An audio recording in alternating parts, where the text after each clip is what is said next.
Let's suppose that you were able every night to dream any dream you wanted to dream. And that you could have the power within one night to dream 75 years of time.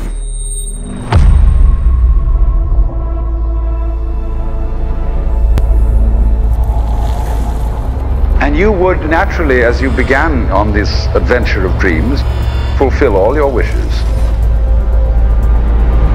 But now let's have a surprise. Let's have a dream which isn't under control. And then you would get more and more adventurous. And you would make further and further out gambles as to what you would dream. And finally, you would dream where you are now.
So, hey, this is for all them PS boys out there, man. Y'all know what time it is.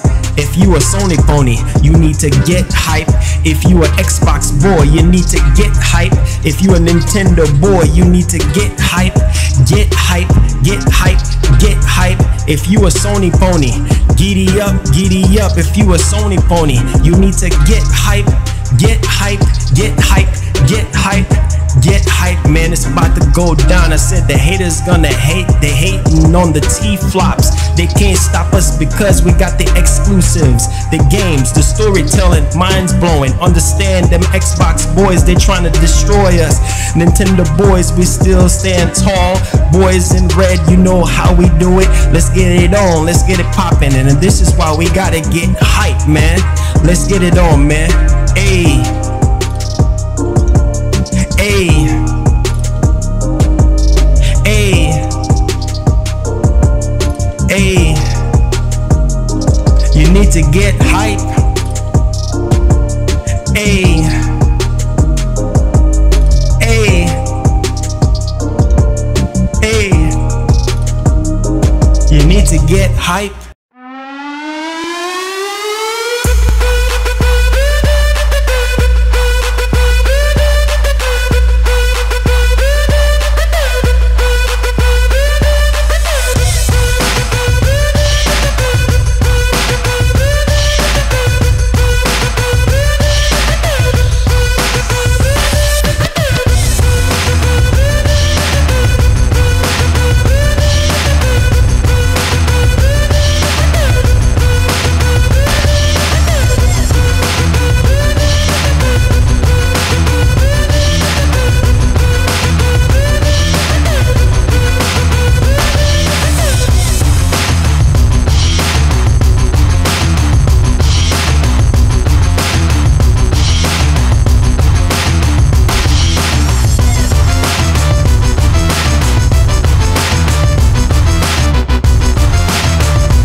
ladies and gentlemen, this is your boy Marlon, back at it again with another edition of the podcast. This is episode 7 of the MGN podcast, and hopefully everyone is doing okay.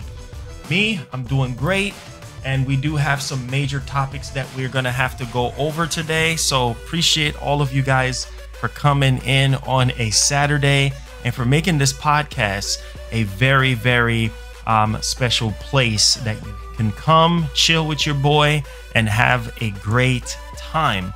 We also have some panel people here that we're going to be talking in just a few seconds. So if you guys could please go ahead and hit that like button, it definitely does help out the podcast. Make sure you guys also click that share button as well. We definitely do need the same love for the show as well as the podcast. All right, so appreciate you guys on that front. Let's get with some shout outs here before we bring the panel in. Let's get some shout outs going. Make sure you guys hit that like button. Make sure you guys hit that share button. Thank you so much, Weil, for that £1. I really do appreciate that, sir. Thank you so much. Thank you so much. All right, so let's get with the shout outs, and then we're gonna go ahead and get started here. Hit that share button, guys. Hit that like button. Let everybody know that the podcast that you guys been waiting on is here. All right, let's go, champs. We all champions. That's why I say let's go, champs. All right, so appreciate you guys for coming in. Let's see here. So we got Jackie. We do have Vinna. We do have Miguel, Wildlife, Ice Queen, Vlogs. We do have Giant, Sawyer, Joseph. How you doing? Welcome to the podcast. We do have Huffman. We do have Ricardo. We got Carlos. We also have Vinny. We have Bruno. We have Vanna. How you doing? We do have Brandon. How you doing? Peter, Luis, Max, Falco. How you doing, sir? Welcome to the podcast. We got Happy 69 Blue. We got Jefferson. We also have Peter. We have Sean. How you doing? Hopefully all is well. We do have Clark. How you doing? Hopefully all is well. We do have Joseph Hayes. How you doing, sir? RGN, thank you so much for joining us today. Really do appreciate the support and you guys sticking around and being here and making this one of the best place. All right, thank you so much. Dr. Pizza, how you doing? Welcome. Shout outs to Anthony Rudd for passing his 3 exams. What is that, college exams or is it high school exams? But either way, shout outs to the homie. Astral off the chain, how you doing, sir? Welcome to the podcast. King Mo, we got PS5 is King. We have Double J07. How you doing? Welcome to the podcast. Appreciate you guys for coming through. All right, so we're gonna go ahead here and bring the panel in. If anybody else is actually coming in, welcome aboard. All right, so let's get this MGN podcast going. All right, so we do have the panel in here. Shout outs to the panel. So let's get the introduction out the way real quickly. All right, so my boy Devout Joystick, you just got back from Japan. Let the people know what's up, man. How you doing? How you feeling? Hey, Marlon, thanks for having me back, man. This is Devout Joystick here. Man, I'm glad to be here, and I can't wait to hear what we got to talk about today, man. Let's get it. All right. And last but not least, the homie, Wii U Gamer. What's up, man? What's going on? It's your boy WG Martin. Glad to be on the podcast with the boys. We're going to have a lot of topics to talk about. It's definitely going to be lit. All right. Most definitely, man. Most definitely. Okay, so I think we might have some more people coming in. And also, before I even get started here, we do have a special segment. I've been talking about this for a while. We might be doing it tomorrow. No, Ubisoft event is tomorrow, which I don't know. I'm kind of shaky on streaming their event, but from what I heard, it seemed like they're a little bit much more lenient than the last time because they got a lot of complaints. So I'm actually hoping, but we do have a special guest tomorrow on the one-on-one for the show. We got Jeff Grubb from Venture Beat Games. So shout outs to that homie. He's actually subscribed. He's a fan of the show. And so we're still trying to work out the time differences here on when we're going to be doing it. But hopefully it might be after the whole Ubisoft situation. And then we're going to probably have it. So it might be later down in the evening if time is going to be on our sides. But yeah, Jeff Grubb is going to be on here, and we're going to be talking about a lot of the stuff that's actually happening, like his prediction for the August, state of play, as well as, the Xbox Series X event that's I would say a little bit under 2 weeks away from getting to us. So I'm pretty excited about that. And we're going to be using that segment to actually talk to a lot of journalists, like high profile journalists, a lot of developers as well. So stay tuned for the new one-on-one. It's definitely going to be kicking off. I'm thinking maybe Sundays, depending on the schedule for each guest. So that's just something I wanted to let everybody know about. Now, man, this has been one crazy week, guys. I mean, when it comes to news and information regarding next generation and everything, man, it's been heating up.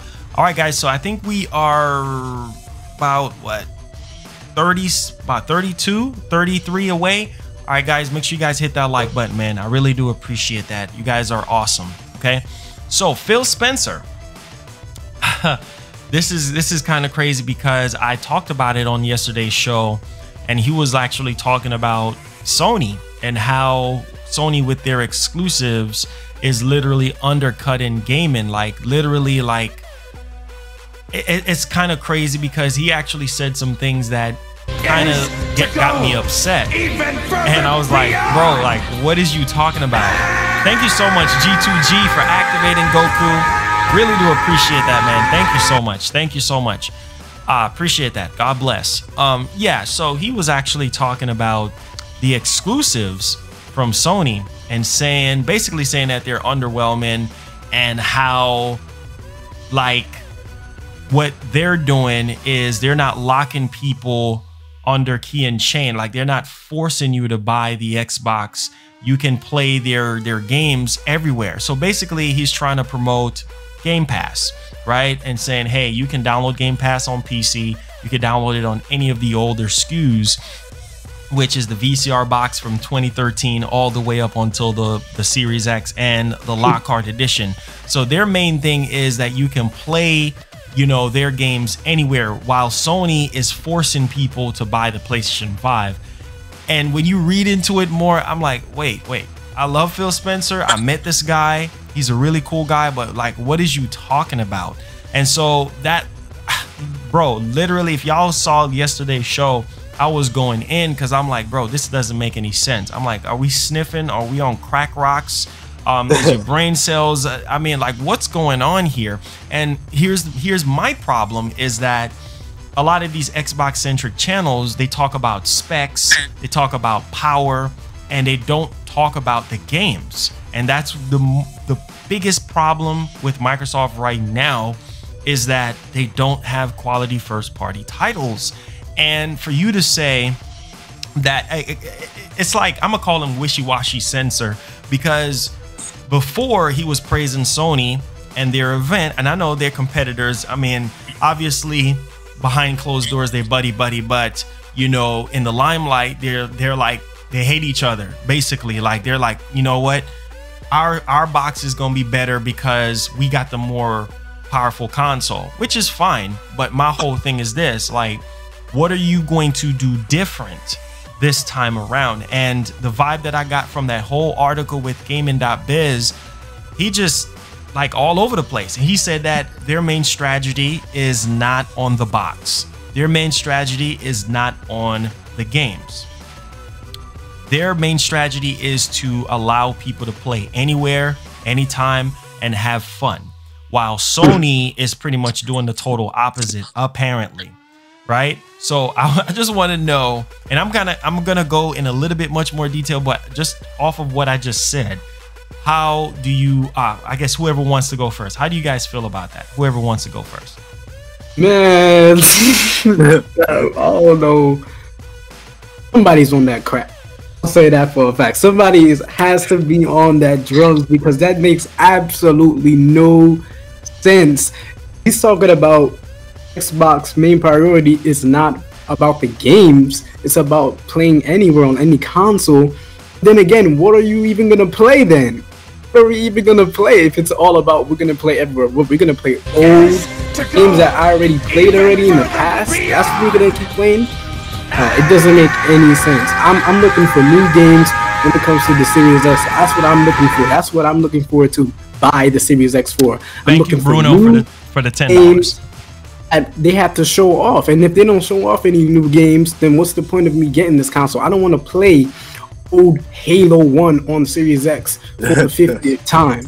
I don't want to play freaking Fable 1 and they're not coming out with the new Fable or something like that. Like, change it up, please, Microsoft, change it up, because you make no sense. Phil Spencer's on drugs. This guy needs to go ahead and revalue his mindset, because this guy don't know what the heck he's doing. And when it comes to this Xbox event, if I don't see any new games, that's it for Xbox. That's it. I'm not looking to get an Xbox, because I'm giving them a chance.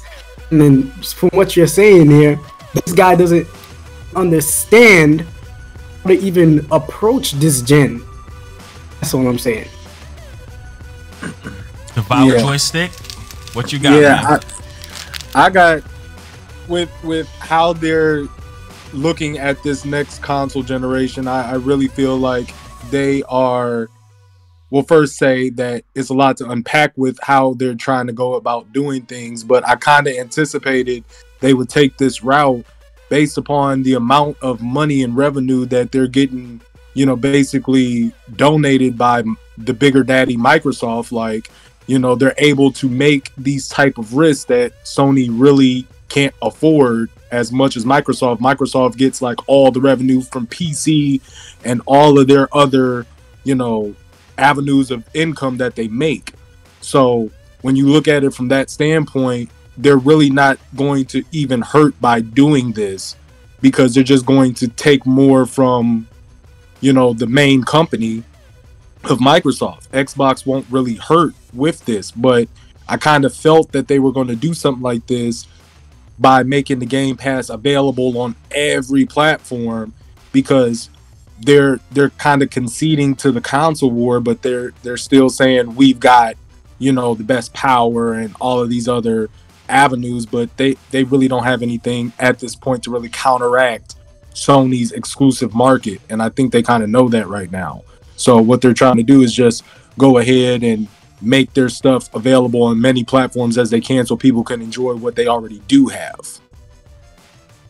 Wow, that's actually beautiful. I'm glad you actually touched up on that, because to be honest with you, man, I was really digging into everything that he was saying yesterday, and basically what I gathered is that Game Pass is literally their main focus. Like, they're basically trying to go to the bottom of the barrel and pick up every single rice grain that they possibly can when it comes to subscribers, because they are at 10+ million right now on Game Pass. And so if they can make Game Pass on every single platform available, then that speaks wonders for them. You know, that's literally their main focus. And I'm going to tell you guys verbatim on actually what he said, and it makes no sense at all.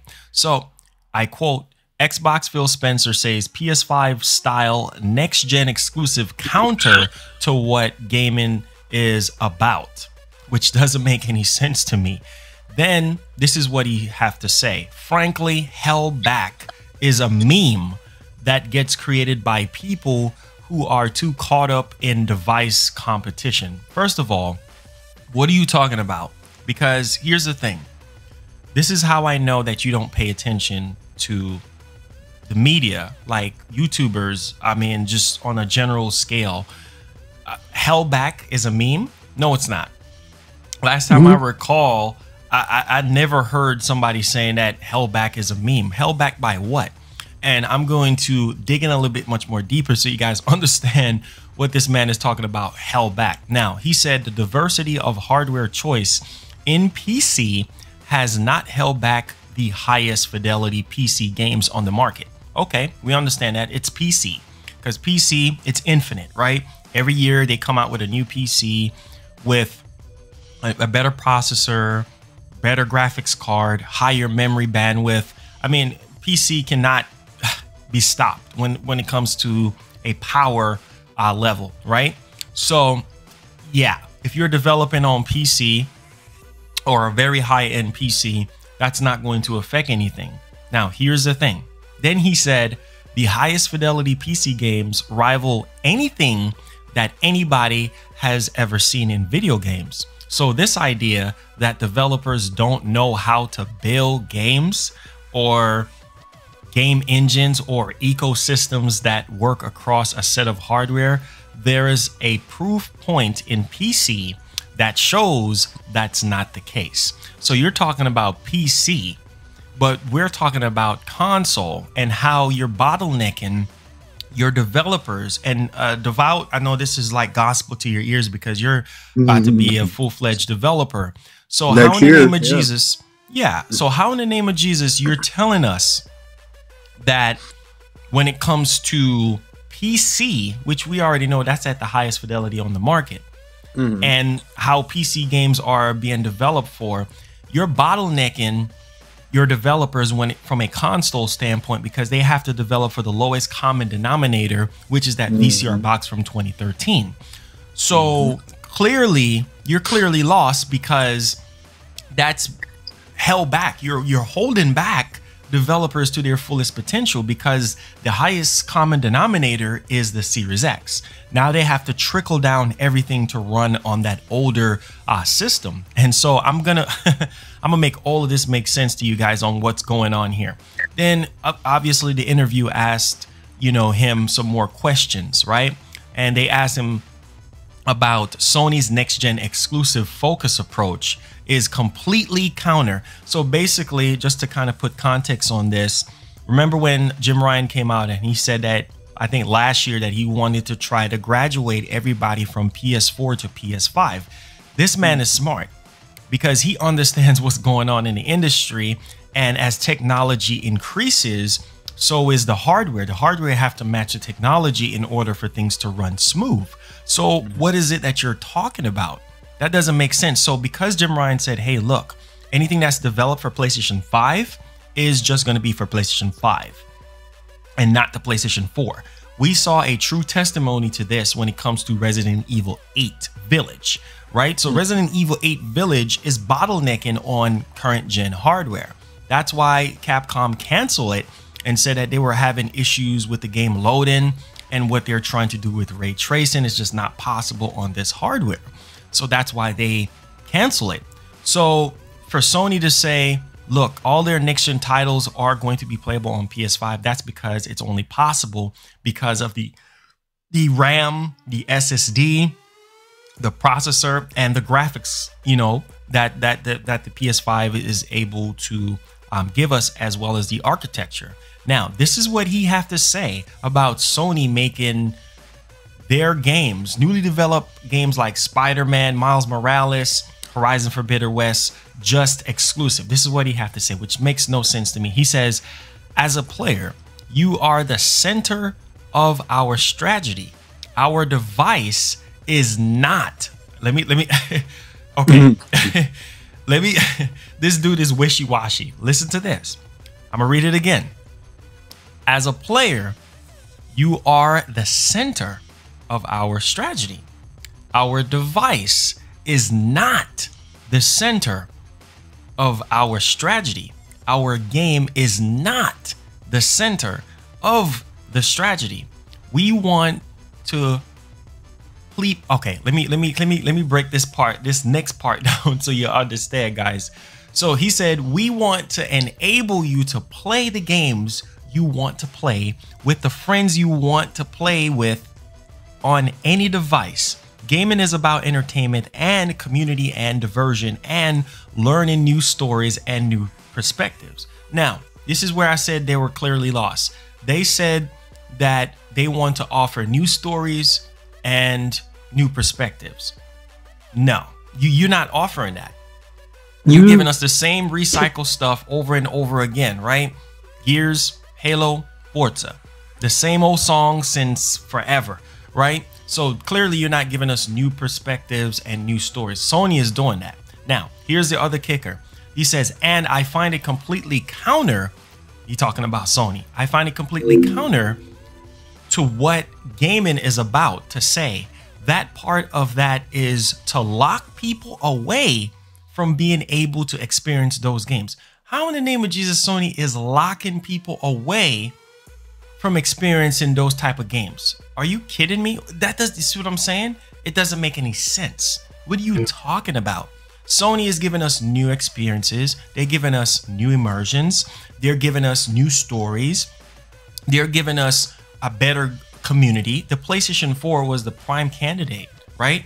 When it comes down to entertainment and community and giving us new stories, new perspectives, and everything like that. So how is Sony putting us on the lock and key with the PS5? They're not forcing you to buy the PS5. Now, here's where he's saying that Sony's pretty much forcing us to buy the PS5, or to force someone to buy my device on the day that I want them to go buy it in order to partake in what gaming is about. So you're basically saying that Sony is forcing us to buy the PlayStation 5 in order to experience everything that they have to offer. Any thoughts on what I just read?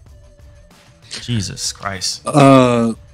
To be completely fair and honest to like all the platforms that are bringing games out for our consumption, we really are just frustrated when they're taking this type of approach. And it's not to say that we hate Microsoft is what I want to stress before I continue. I hope I'm in a position to where come the end of this year when they release both consoles that I can buy both. But the thing is that I want Microsoft to do better, than what they're advertising. It's like they're saying one thing, but then doing a different type of thing. It's, you want to make the player the center of your strategy, yet we're not bringing any type of new IPs into your brand. You're just making everything accessible to everybody, which is a good idea, but at the same time it's like, okay, now you have that. Now just imagine if they had exclusives that, in connection with you having all that accessibility. Like, you still need to pay for the Xbox subscription. So it's not multi-plat, even though it may be on the Nintendo Switch. It's going to be like Netflix at that point. You know what I mean? You have to pay for the Netflix subscription to get on Netflix. Just like you would have to pay the Xbox subscription to get on Xbox Game Pass.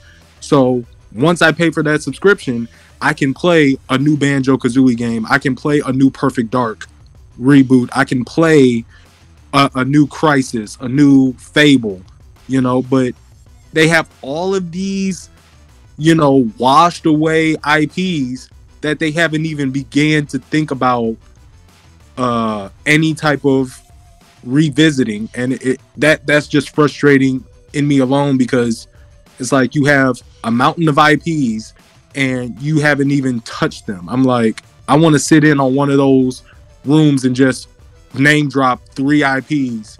One guy in the comments said Gears, Forza, Ram Sport, Halo. You got more than that. You got way more than that. And it's like, just look at it. They're coming out with a Crash 4. Crash has been around for longer than we've been alive, some of us. You know what I mean? And it's like, okay, if it's not broke, don't fix it. They can come out and bring a new story on a well-beloved IP. You know what I mean? I just want to see them do a lot better than what they're doing. They have the tools. They're just not using all of them. Facts, facts. Yeah, I feel you. I feel you, joystick. Like, I feel like it's not a topic of who hates Xbox and this and that. We all want Xbox to do good. It's just that, going off of what you said, like, they have so many IPs that they just don't utilize. Like, they don't utilize Fable. They don't utilize Perfect Dark. They have Rare underneath their boots, and they don't even like utilize Rare that much. Like, they have Sea of Thieves, and that's it. Like, I feel like they have so many different IPs that they can just make out of nothing. Like, they got all these other studios they claim. You got all these other stuff you just don't utilize, and then you're gonna come out and say that exclusives is not your main goal this gen. Like, okay, you wanna put Xbox on all platforms. That's a good strategy when it comes to something else. But when it comes to what PlayStation is doing with exclusives only on PS5, people are going to look at it, especially the old school gamers or people who only get into video games due to exclusives. People want to get into Xbox, look at PS5. They want to get into it on seeing which console has the exclusives or which console has worth, you know, the exclusive that's worth the buck, that's worth getting this console for. And seeing what Sony had to show right now we're all just waiting for Xbox. And like you're saying, they're coming up with all these other different excuses and saying this is the way we're going and all of that. I'm just left wondering and confused. I'm still confused. What route are they really taking? Because they want to backtrack, then say this and that, and say they're not taking this route, and then they're taking this route, and then they backtrack that route again, and it's just leaving everybody in confusion. We all just want Xbox to do good. It's not about who's a fanboy and who this and this and that. It's gaming here. We all want all three platforms, or even if you on PC as well, to thrive, you know. But it's just Microsoft, they've been taking leaps back how many times this gen, and we just want next gen, which is coming, to be better, like the 360 at least, or even not better. Yeah. Facts, man. Facts. Like, let me get one thing clear so people understand. I have no hate towards Microsoft. I've been stressing on this channel for years, you know, that I want them to do well. Everybody wants them to do well, but you just get tired of the fake hype, the lies. You just get tired of it. You know what I'm saying? Last year was the same thing. Yo, get hype. We bought all these studios, and then the freaking E3 conference was very underwhelming. You know what I'm saying? Like, this is not the first time we heard that they bought all these studios and they're doing this and they're doing that. And the fact that he's saying that Sony is somehow not giving gamers what they want with their exclusives, that doesn't make any sense. This is a bunch of smoke and mirrors to me. You know what I'm saying? If I'm the only one that sees this, that this man is clearly lost on what he's saying, like, I mean, it doesn't make any sense to me, because all the exclusives that Sony has put out, right, since, let's start off with like PS3. From PS3 all the way to where we at now is some memorable exclusives that we've come to know and love. As far as Microsoft, if you going as far back as 360, yeah, that was the system right there for Microsoft. You know, there was some very, very good exclusive experiences. And then it's like they just ran out of ideas when it came to the Xbox One. And it's like we're getting the same stuff over and over again. And then now we're moving off into a whole new generation with the Xbox Series X.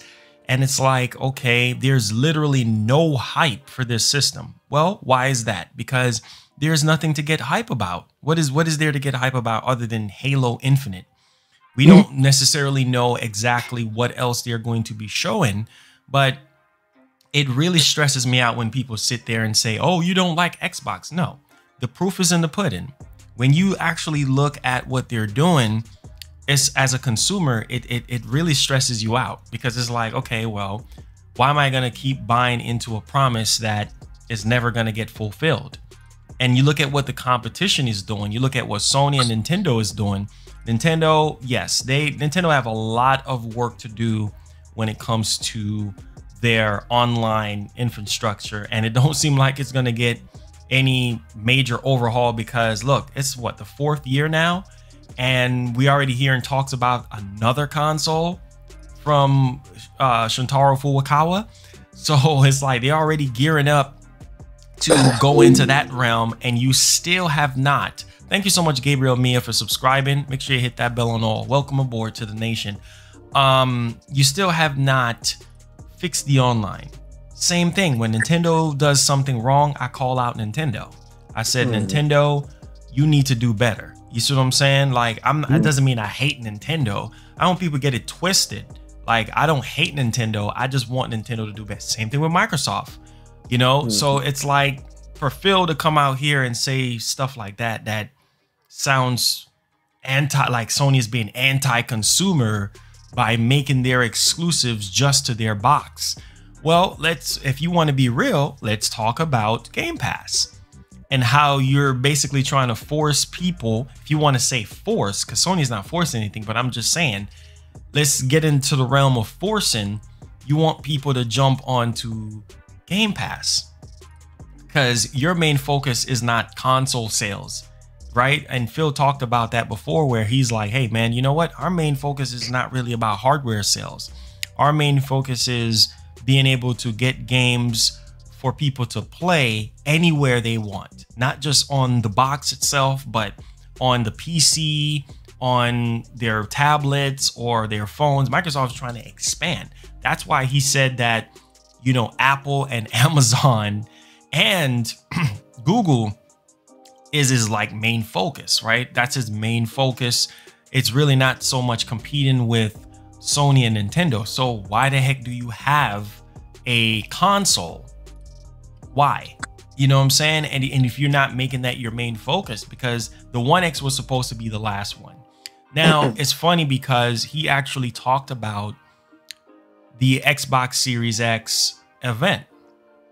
And it's kind of insane to me because he said that he don't want to be, or he don't want the Xbox brand to be categorized as a shooter box, but it is a shooter box.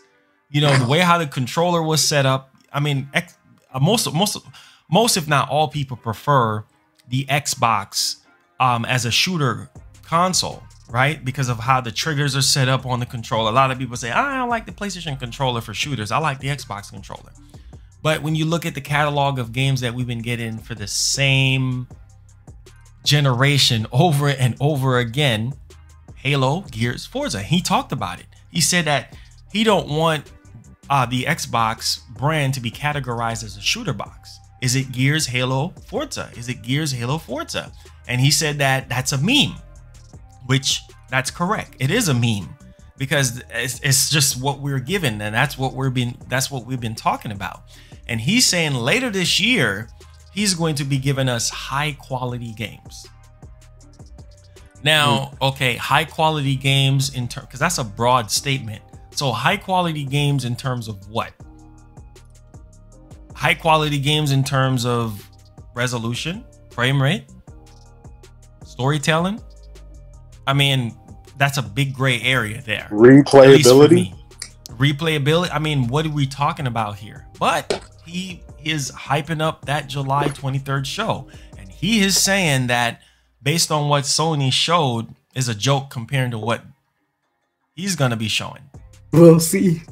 When it comes to the power of the box and what they're able to do with the studios that they acquire. So you're talking pretty confident in what you have with the development team and what you guys are able to create. And also to put something on top of that as well. Here's the thing. He said that after reviewing the whole show, the whole July 23rd show, he's like so happy and enthusiastic about everything. Like it's like the best show that they have ever done. I've heard that last year. I've heard that the year before that, and the year before that, and so on and so forth. So what is Microsoft is going to do different? Now, I listened to Jeff Grubb's podcast. Venture Beat podcast. And so Jeff Grubb knows a lot of stuff, right? He's been right about a lot of things. And he said that based on his own predictions and what he's been hearing, it don't seem like Perfect Dark, if it does show up, it's probably not going to be at the show, right? Or if it is there, then it's going to be a teaser. Okay, that's not going to be ready. Chances are Fable is not going to be ready. Okay. Everwild, I don't think is coming out this year. Elden Ring, that's a third-party game, right? And so what else do you have that's coming out this year besides Halo? Because we do know that Halo is actually taking up majority of the show, right? So, okay. Well, I wouldn't say majority, but yeah, it's going to take up a little chunk of it because they're going to be showing off the single player and everything like that, which is cool. But what else do you have coming out this year that is going to drive people to buy the console? That's just my main thing. Like, how are you going to gravitate people to the console? That's my main thing. Besides all this talk about what Sony is doing and Sony this and Sony that, let's boil things down to the games. And what do you guys expect from Microsoft? You know, being that things, it's not even exclusive, because that's the biggest problem here, is that they're not exclusive games to the Series X, because you can play them anywhere. So what the main question is that I have for everyone is, what would make you guys, what's up Lone to Wonder, what will make you guys want to buy a Series X at launch? That should be the argument here, or that should be the what everybody should be talking about right now, is besides all of that stuff he said, what are some of the games that will make you guys pick up a Series X at launch? That's what we need to talk about.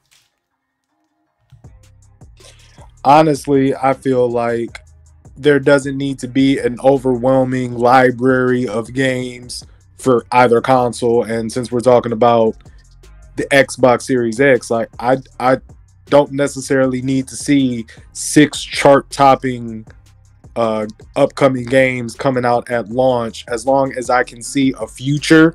Like, if I have some stuff in my, you know, windshield that I can see down the road that are games that I'm excited to play, yeah, I'll ride out on, you know, Halo Infinite and a few other games that I've missed during the Xbox One cycle, and even during the Xbox 360 and Xbox cycle. That would be a good supplement to, you know, push the Game Passes, be like, hey, you know, we understand we're, you know, if they came out and said, hey, we understand, you know, we've been neglecting some exclusives, and to be honest, we're not going to have as many ready at launch, but here are a list of games that we have in development that will come out 2022 and 2021, and Fable's one of them. And you have a new Forza coming out with a different idea of how Forza is supposed to be. You know, maybe, you know, and I'm being very hopeful when I say this, but another Alan Wake type game. You know, something that's digging into the past with those games. I feel like if they brought out some really innovative IPs, I would be satisfied with just hanging on to Halo Infinite, because I haven't really touched Halo since, you know, I want to say OST, or even, you know, maybe 4. So I'm sitting back on that one. You know, play those games and go through the catalog that Xbox does kind of have. You know, they're not all AAAs, but they're still games that made Xbox successful. You know what I mean? So if they had that together with an exclusive library within the next 2 or 3 years of its lifespan, I would, you know, be more excited to go buy one. Will you? I'll say this. You know, we know the Xbox event is happening this month. They're going to be showing off their games, and I quote, their games that they have. But, you know, games that I would look forward to that would actually get me to buy the Xbox Series X, just in my opinion, you know, right, we got Halo Infinite. if they would have announced maybe one, I'm not asking for a whole freaking dozen full of exclusive AAA games like my devout is saying. All I'm asking for is at least 1 or 2 games that, you know, would get me to get the game. Like, I feel like they have so many, you know, franchises under their belt that they just don't show to the light. They don't bring to the light for some reason, or they got a series that they just never, you know, bring back, like Fable and Perfect Dark and etc. Like, they have freaking Rare. Like, do you know how big Rare was back in the 90s with the Nintendo 60? Like, they got Rare under their belt and they barely utilized Rare. Like, you can literally contact Rare in speed dial. You got Rare on speed dial. You can talk to them and work something out. Like, you know how much people would love a new Banjo game? Like, I'm talking about like how Activision did the whole Crash situation when they brought Crash from the dead by remaking the whole trilogy. Like, imagine Microsoft and Phil showed off Banjo, you know, 1 and 2 fully remake, you know, with like, you know, true to the originals. And then on top of that, drop a teaser, Banjo, a real actual Banjo 3 in the future. Like, that would sell. No. That would sell. Like Xbox or not, that would sell, because there's a lot of hardcore, you know, people out there, especially from the 90s, that love that Banjo game, and they would freaking buy an Xbox Series X for that game. Especially for the remakes and for a part 3, a sequel, a true sequel, not that other trash nuts and bolts game. You know, you guys get what I'm talking about. And then you got all these other games like Perfect Dark and all these other games that you never utilize. Like, there's tons of games that would get me to buy the Series X, especially, you know, some of those old classics that they have under their belt, but they just never utilize it. So, you know, of course, that would get me to pick up Halo as well, because, you know, like Devout says, he said he never played Halo since like Halo 4. I never played Halo since Halo 3. Like, because I remember seeing people saying, "Oh, this one is trash" and all of that, and I was just like, I'm not getting into it.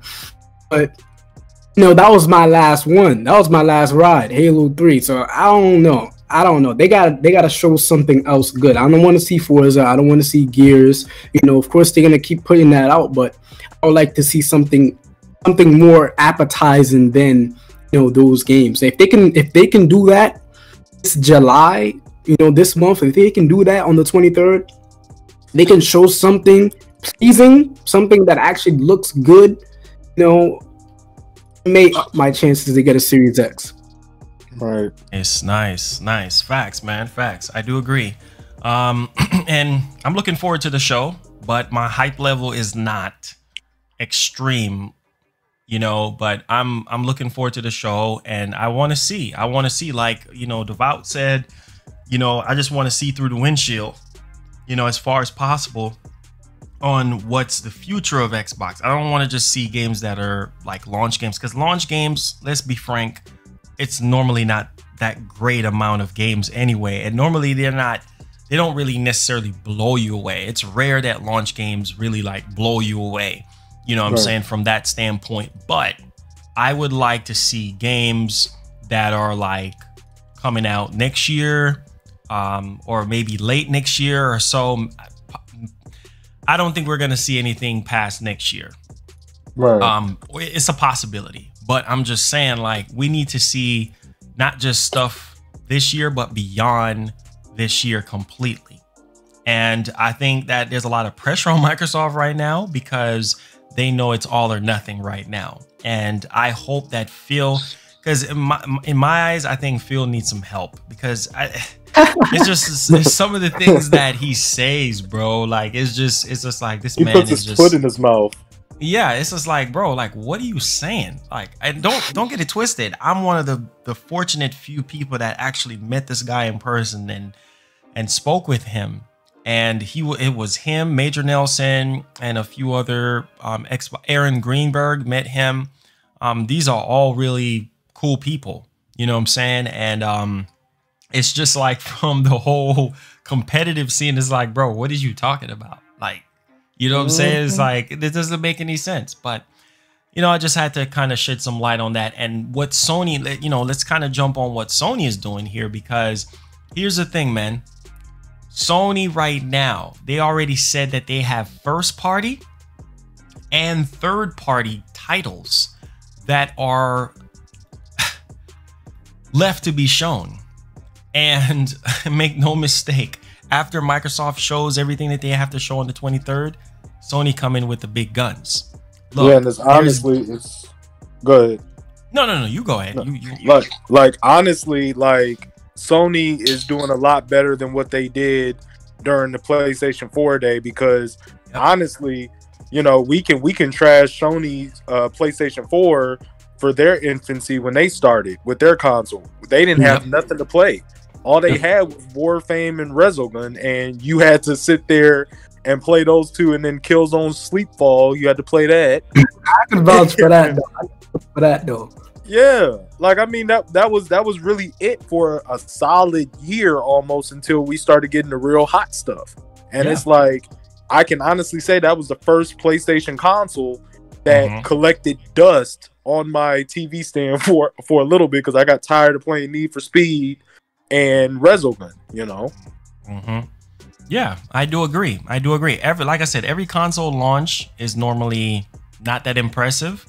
And then within the first year, that's when things starting to like pick up a little bit. And if you look at what Sony is doing, if you look at the windows of games that are possibly coming to PlayStation 5, that is going to give that sales advantage to the PlayStation 5. So for people saying that, oh, the PS5 is not going to sell well, they're insane, because you got Horizon Forbidden West. There's talks about Spider-Man 2 coming out end of next year. This was coming from somebody on IGN from a podcast, and they were even saying that Spider-Man 2 coming out next year, and then you have Horizon Forbidden West like the first half of next. Bro, that alone is going to drive insane amount of sales to the PS5. And the fact that you can't play these games anywhere else but on the PS5, which means you have to buy a PS5 in order to experience those titles. And those titles are juggernaut titles within themselves. So my whole thing is this: what is Microsoft going to do? Because we still have to wait within 1 to 2 years, say 2 years max, to get anything substantial that's built from the ground up for Series X. There's your sales advantage. Sony just have the better exclusive. And the fact that he's saying that the exclusive that Sony's having on their console is not what gaming is about, that is insane to me. And that's why I'm like, bro, you talking a lot of crap that doesn't make sense to me. Because if you look at Horizon Zero Dawn, how much did that sell? Huh? Over 10 million alone. So what are you talking about? So going over, come on, bro. Going over into the new game, better graphics, new story, more things to explore, more things to do. So automatically, Sony is probably looking at it like, man, this is probably going to double in sales. You know what I'm saying? The first one did 10 million. So they're probably thinking, okay, the second one might do 20 million. You see what I'm saying? So automatically, people that love Horizon Zero Dawn and want to play part 2, they are going to buy the PlayStation 5, right? Which increases sales, revenue potential. Remember, Peter Moore said the first console to get to 10 million is going to win the generation because of that momentum. And so already Microsoft has to work even harder now, because they put themselves in a position where they're not going to have anything built from the ground up just for Series X, 2 years max. So right there, you're giving the competition the leg up on you. So now you got to work even twice as hard to convince people to buy Series X beyond Game Pass. Because Game Pass alone is not going to give you 10 million Xbox Series X's. It's not. Come on. Let's be honest. Let's think logical. Let's think like grown men here and not thinking like fanboys. Let's keep it real. That's not going to drive 10 million consoles. It's not. Not when, if it was exclusive, fine. Then that makes logical sense. But not when Game Pass is available every single where. It's available on PC. It's available on the original VCR box. It's what's up, Emmanuel? It's available on all these different platforms. So it doesn't make sense to me. So you have to give people an incentive to buy a Series X within that 1 to 2 year cushion in order to be competitive with your competitor, right? So it's just, I don't know, man. It's clearly, and if Nintendo was in discussion, if Nintendo had a Switch Pro, right? And the Switch Pro was just, I would say, underpowered to the other two, it still doesn't matter. As long as it can do 2K, at least 2K, right? I think a lot of people will be happy with 2K resolution. And it's a much more capable next generation Nintendo hardware. Nintendo with that weaker hardware will blow Microsoft out the water with all that power. And here's the reason why. Because of the IPs. And it blows my mind when people can sit here and be naive to the fact that exclusives is not important. Exclusives is just putting you with a chain ball around your leg and you're just locked to that particular console. No, you're not. You're not locked to that console. So even if the Switch Pro was underpowered, which Nintendo is not about, Reggie already talked about that before he left, that power is not their main thing. They're not trying to focus on what Microsoft and Sony is doing. Their main thing is trying to make their consoles powerful enough to run the games that they want to make, right? Which they're well in their right. But what Sony is doing here, they gave us a design of a console that is literally mind-blowing. And it's very polarizing because Jim Ryan said that, look, the design aesthetic-wise for the console was built to keep the console cool, right? While people calling it a router or whatever they want to call it, bookshelves, whatever you want to call it, it was designed that way for a reason, to get the air out, the hot air out, to keep the system cool. It has a bigger fan in there. So it's a much more well-rounded system than the PS4 was, right? And then you got to also look at the DualSense controller. When was the last time you heard a developer talk about the Series X controller? You know what I'm going to do? I'm going to get some of these high-profile Xbox guys to come on here. And I really want to hear what they're going to say, because for people calling me a pony and this is facts. This is not being a fan. This is facts. When was the last? Look it up. Look it up on the internet. I dare you to look it up and tell me where you see a developer is talking about the Xbox Series X controller and how it's actually changing the way how we play video games. You can't find anything. You cannot. Because why? Because it's the same thing. The dashboard for the Series X, same thing. So you're buying a new hardware, but it feels like the older hardware because the software is still the same. Like, come on, bro. Like, come on. It's apples. It's not freaking oranges, bro. Like you have to look at it from a innovative standpoint. So off the bat, Sony already beat out Microsoft when it comes to those fronts. They're giving you a better looking console, in my opinion. They're fixing a lot of problems that we had with the PlayStation 4. We're getting, the future is bright for the PS5. We're getting better exclusives. You know what I'm saying? Because we know what to expect from the PlayStation brand. We know as gamers that when you hear PlayStation, you start thinking about all these different titles. When you hear Xbox, Halo, Gears, Forza. Halo, Gears, I'm telling you, you can make a rap song. Halo, Gears, Forza. Halo, Gears, Forza. Check it out. Hey. Gears, Forza. Gears, Forza. Gears, Forza. Hey, you want to drive fast? You pull up that Forza. You want to shoot? You pull up that Halo. You want to take cover? Pull up that Gears. Bruh, you can make a song. You can make a freaking song. We already did. Hey, so get it's Club like, the Remix God on it. Oh, bruh, it's gonna be lit.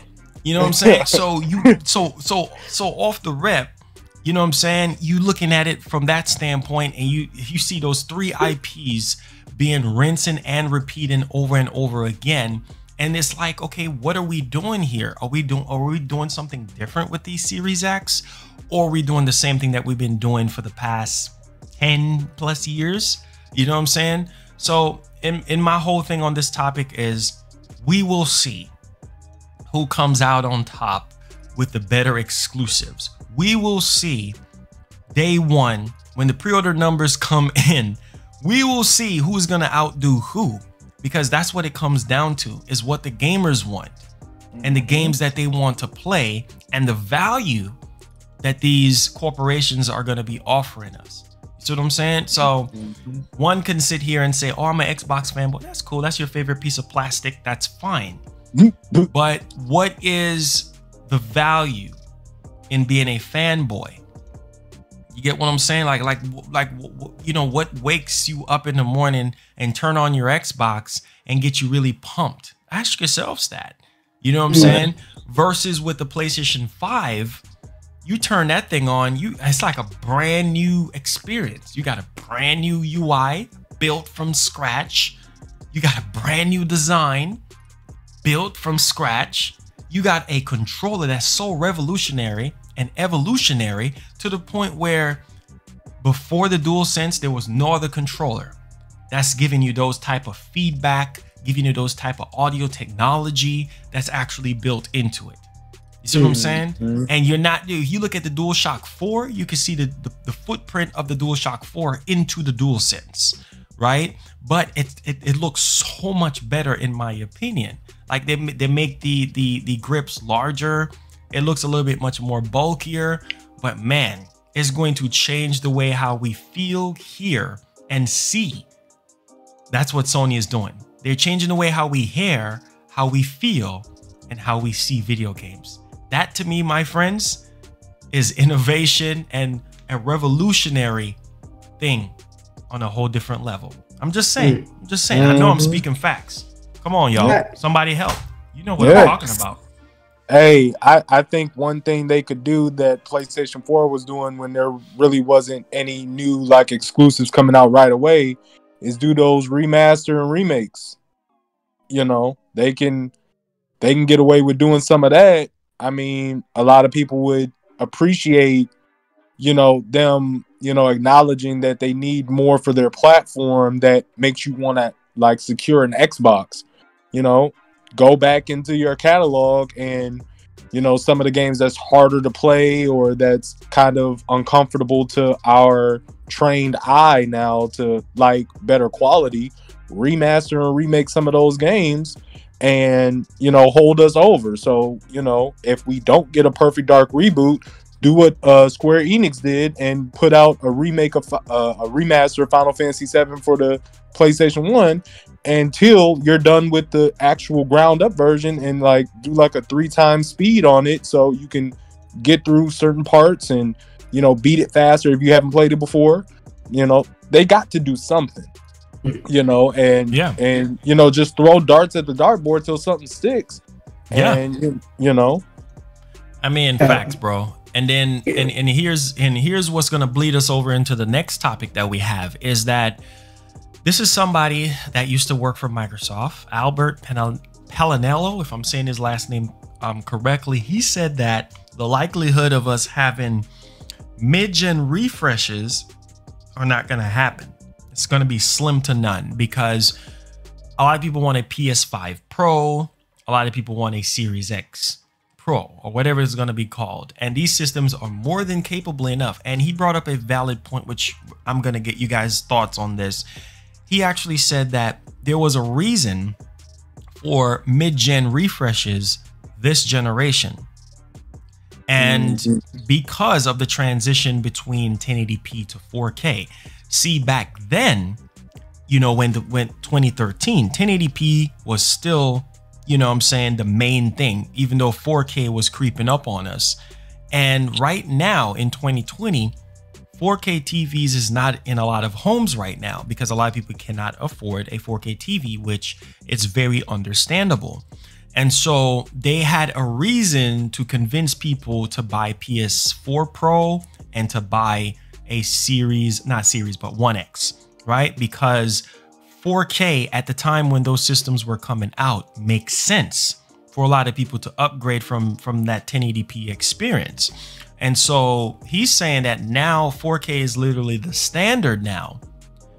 There's no need for a mid-gen refresh because how are you going to market that when it comes to resolution? I couldn't agree more because now that we know that PS5 and the Series X is capable of native 4K resolution as well as 8K capabilities. Now, from an 8K standpoint, that is checkerboard. That is upscale 8K. That's not even native 8K. That's not possible, right? Until we get over to what, the PS6, or if Microsoft wants to be in the console race. So from what I heard, this is going to be the last Xbox, because the One X was supposed to be the last one.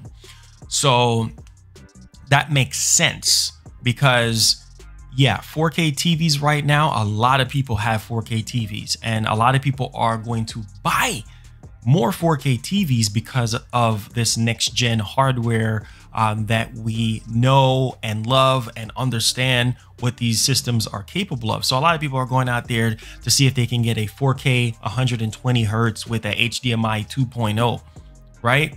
Because you're giving people a reason to upgrade their TVs. Whereas 3-4 years down the line, you're like, what? A PS5 Pro? Okay. I mean, what is this going to do? What, higher frame rate? What? I mean, can be better resolution other than what we're getting. So how would you be able to market that? You see what I'm saying? So that's why I agree with him that, yeah, that doesn't make any sense. But we know how these companies are. They're in the business to make money. And so they're going to try their endeavor best to come out with a PS5 Pro and a Xbox Series X, you know, whatever it is. But I just don't think Microsoft is going to do that, because it's like already the situation that they're in. They're literally in a pickle with the Series X. So for them to sit there and say, well, you're not going to see Xbox Series X exclusives for at least a whole nother 2 years. So by the time you get into the third year, that's when the Series X is starting to get in its stride. You see what I'm saying? And then you're going to hit us upside the head with a mid-gen refresh. People are going to be pissed. So that's why I'm saying it doesn't make sense for Microsoft to do that. Now, on the Sony front, still doesn't make sense either, because of both systems are capable of doing 8K resolutions as far as the upscalability, as well as native 4K. So thoughts on that? I would say that, you know, with the PlayStation 4, you know, the PlayStation 4 was 1080, and then, you know, the PlayStation 4 Pro could do the 4K, but was still 1080. You know, I think if they did a mid-gen refresh somewhere in the middle of like 2025, let's say, you got to think that there's going to be a lot more 8K televisions that's pushed, you know. So then I think it would just be a repeat of what we've seen with the PlayStation 4 and the PlayStation 4 Pro, unless they have some type of chip inside of their console that can bypass making a new console that does the same thing. So like that 8K is going to be a lot more native as time passes. You know, technology is getting more advanced, and the speed of which they can push out, you know, functionality across multiple different TV screens is getting faster. So I don't doubt that 8K will be out in the market probably at the latest 2030, but 2025 is the earliest case scenario I'm trying to put my hot take on. And if that's the case, that's mid-gen right there, I would say. You know, so I would think that if they did do that, you're going to have people that want to get the next best tech, but then you're going to have people that are reserved and want to just hold out, because like you said, that there's no point in seeing that if the 4K is just as good, because from 10 to 12 feet away, you can't tell the difference between 720 and 1080 by looking at it with the naked eye. So like, you know, 4K to 8K is like, unless you have that right TV, you're not really going to even notice that unless you're a tech wizard type guy. So, I mean, a lot of these parents, they're not going to go get their children those brand new TVs for that. They'll probably just hang on with their 4K. But you'll have those people that want to get the 8K just to see how strong the console can actually deliver at its peak, you know? Yeah. Go ahead, will you? I feel like, I mean, I don't see Sony, you know, even though they did it with, you know, this gen with the PS4 Pro and, you know, the base PS4. I don't see Sony, this gen doing a PS5 Pro of some sort. I do see them doing a Slim because it just seems like every, console gen, Sony always comes out with a slimmer version. It might be, I don't know, maybe they might do it, I don't know, in the future, but I don't know. I don't see an 8K, a PS5 Pro or nothing like that. Like even in like 2025, like I really don't see it because like really, what's the point? Really, because the PS5 can native 4K, and with this whole 8K stuff, the only reason why I can see them doing it is if they want, to just push out that 8K stuff. And 8K right now, I don't really see the point of getting an 8K TV when there's a lot of people out there who don't even have 4K TVs. And I know in 2025, all right, that's 5 years later, of course, 8K TVs are most likely is going to start pushing out like the Vault says, but I don't see, the need for it. And I feel like Sony already knows this. That's why they're, basically forming the PS5, the base PS5, how it is. I don't see 8K. I don't see a whole 8K PS5 Pro and all of that. I do see a possibility of a Slim. Maybe they might put up the specs a little bit with the frame rate because they can do that with the Slim. They can do something where we'll have another model of the PS5, but it's not a Pro. Where they'll like up the frame rate or something like that. But still having the same specs as the base PS5, but a lot cheaper. He's at least a little bit more cheaper than the digital edition as well. I can see that later on, but I don't see the need for Sony putting out a PS5 Pro. Facts. Honestly, yeah, if anything, like a slimmer version or something like that. But how much more slimmer can you get? With what we're getting. What I'm saying? Without sacrificing heat.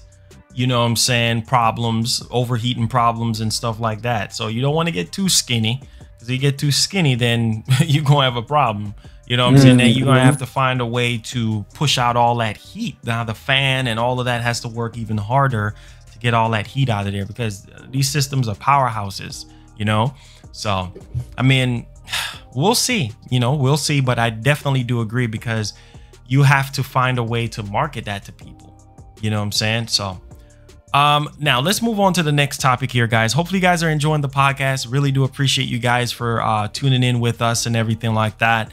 Now, next topic at hand here, Spider-Man 2 is up for grabs, people.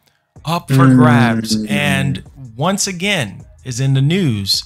And this time I know a lot of people been wanting to know a little bit much more about Spider-Man 2 now that we're getting Miles Morales and everything like that, which I'm really, really excited about.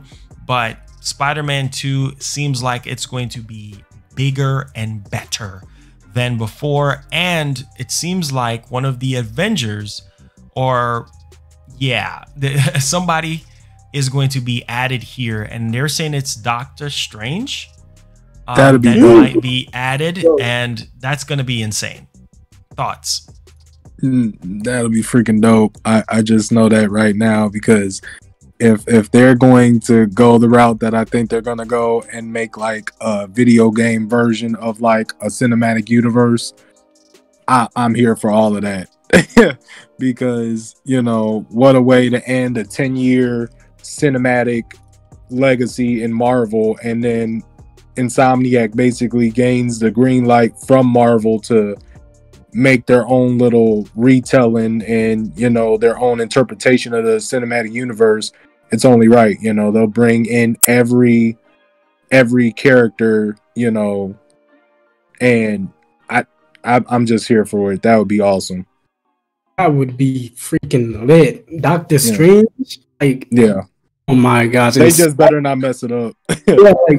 Because I already like the whole, I don't know if you guys watched Spider-Man, was it Coming Home? What was it? Far From Home. Yeah, Far From Home. Yeah. The whole stuff like that with Spider-Man and all of that, but also in Avengers with Spider-Man interaction with Doctor Strange, I found that to be pretty cool. So to have like a whole Spider-Man game, you have Doctor Strange in there, or maybe who knows, they might add in another superhero who you know, we never even seen in the game before. Like probably add in what's his name?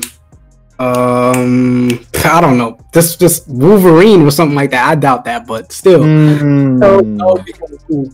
But I also really want in Spider-Man 2 Venom. I really want Venom in there, yo.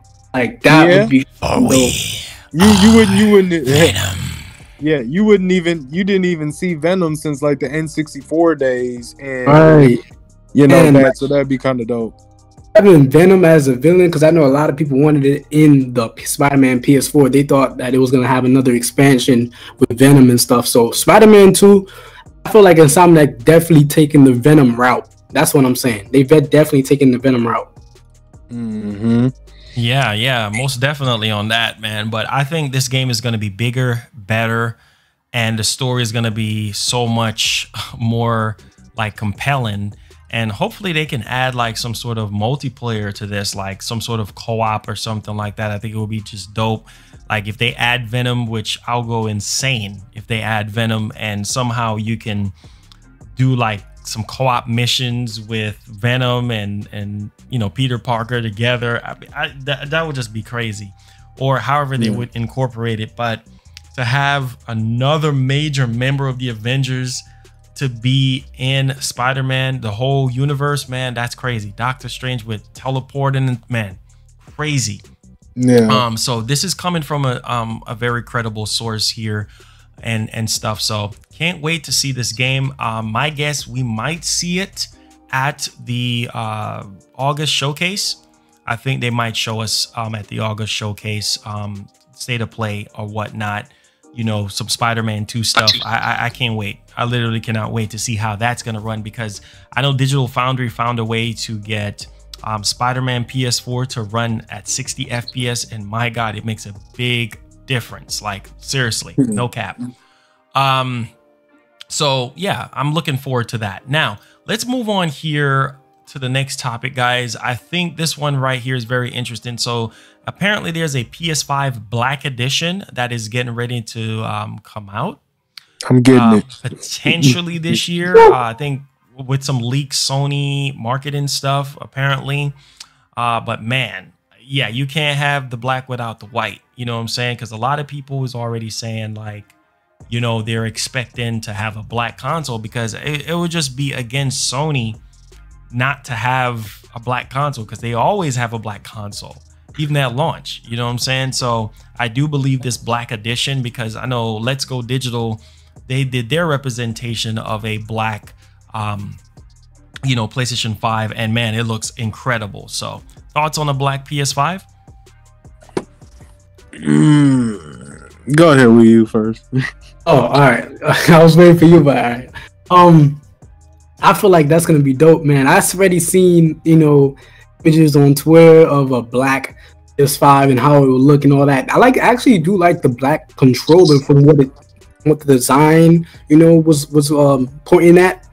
So having a black PS5, if they do decide to do 2 different colors of the PS5 at launch, I feel like a lot of people, because I've seen a lot of people saying they're gonna go with the white, and I feel like I've seen a lot of people saying that they wanted the original black colorway of the PS5. But I feel like if they do come out with the black PS5 at launch, I see a lot of people going with the black one, just because the fact that, you know, a lot of people wanted the black colorway, and when the PS5 got revealed, it was, you know, the white and black. But I can definitely, you know, see a lot of people getting both just for collectible reasons. Who knows? Maybe one will get sold out for, you know, one of them. Kind of similar how, if you guys remember the Wii U, remember how they came with 2 colorways at launch. It was the white one and then the black one, and then like the white one ended up getting sold out, and like you couldn't find that anywhere, stuff like that. So I feel like if they do come out with 2 colorways for the PS5 at launch, that's going to be a tough one to decide. And I feel like a lot of people will most likely get one of each,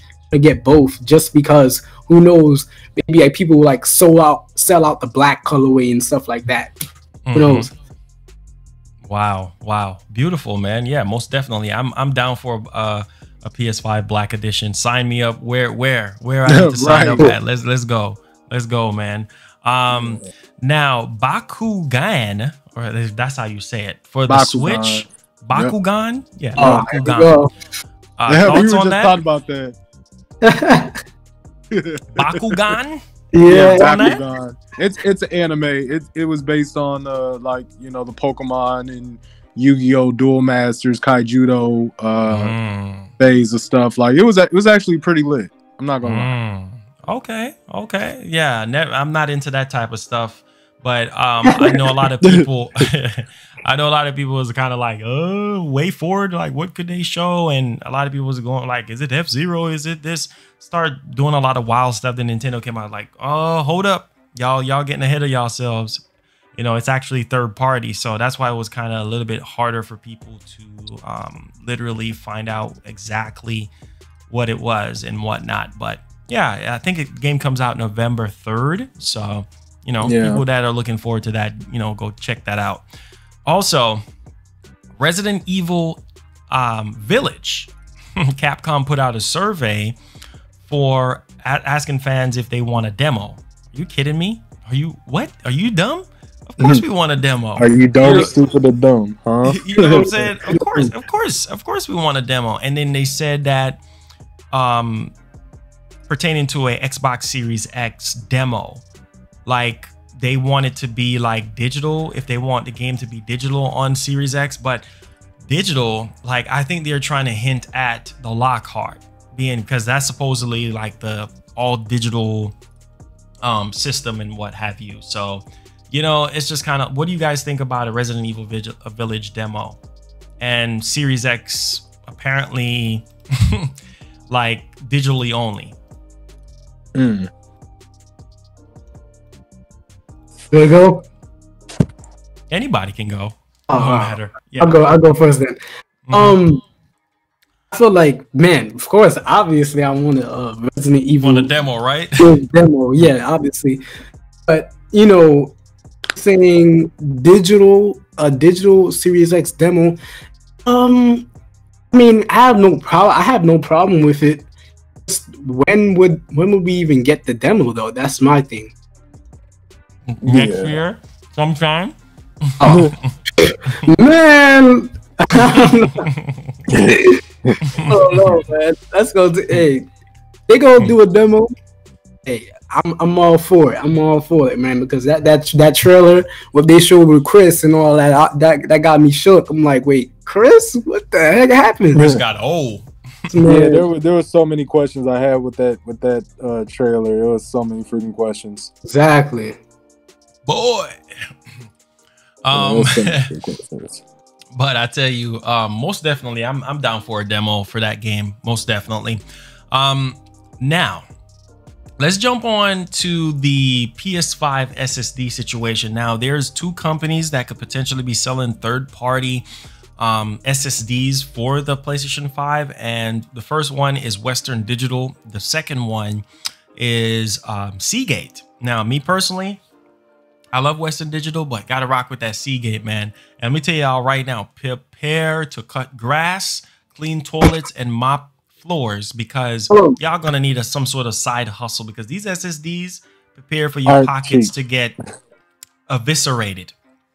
So thoughts on these two companies, and which one of these companies would you go with for, like, your third-party SSD? Now, here's the thing, before you guys jump in, Sony is gonna have their first-party stuff. Now, anything with Sony's name on it, you're gonna have to pay at least $50 to $100 more. So, thoughts? Oh my god.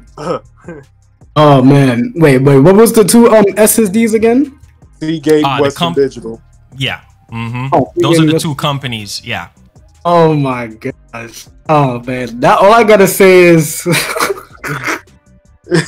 I think I told you guys this like in another podcast as well. Like, y'all better start saving, selling, babysitting, wiping butts. Guys can do like side hustle, side part time, whatever, like guys. Exactly, you better start flipping them patties. You know what I'm saying? Yeah, I'm gonna have to start it up, because this gen is gonna be crazy, especially since obviously the SSDs you know, it's totally up to you guys. You know, your preferable choice with the SSD, but you know, hey, y'all better choose wisely. But also, games now being $70. This is just a lot of stuff. This is a lot of stuff when it comes to this gen that you guys need to get prepared for. And if you're not prepared for it, you could possibly be left behind, because who knows when that pre-order goes live? Who knows? That thing is gonna sell out. That thing is gonna sell out, and you don't know if Sony's gonna put out a second batch anytime soon. You know, if the PS5 turns out to be the sold out worldwide. What's good, Chris? So you know, just get ready. If you're a kid, if you need that grass, parental what's it called? Parental advision or something like that. Man, start cutting hair, cut some hair, get your barber's license. Cut something. You know what I'm saying? Like, ask your parents, can I mow people's lawns? Can I do this? They'll make a Patreon, start up something, be controversial as crap, and get donations. Do something. Exactly. Something. Like, you need to just, pickles? Yo, Anthony Wild. He's this guy be funny. I'll tell you, man, this stuff ain't no joke. Hey, but nah, I mean, honestly, I feel confident in either brand, because I've had the internal Seagate add, like, I want to say 1.5 terabytes for like the PlayStation 4, one of my consoles, and had no issues. And now I'm rocking that external Western Digital, and that's like 4 terabytes, and I'm not having issues with that. So I mean, you know, it's kind of going to be like a standard. Like, you know, if you are one of those people that like get all the games, like I got a homeboy right now that sell he's apple got, like, seeds. Like he's got freaking like 4,000 games on his console. Like, wow. And he's got like an external. He used to run a game store, and he freaking got, you know, an external hard drive that's like max out on gigs, and then his internal is also maxed out on gigs with another hard drive, and it's like he's got games that's not even out of the cellophane yet. He just hasn't got around to it. I'm like, yo.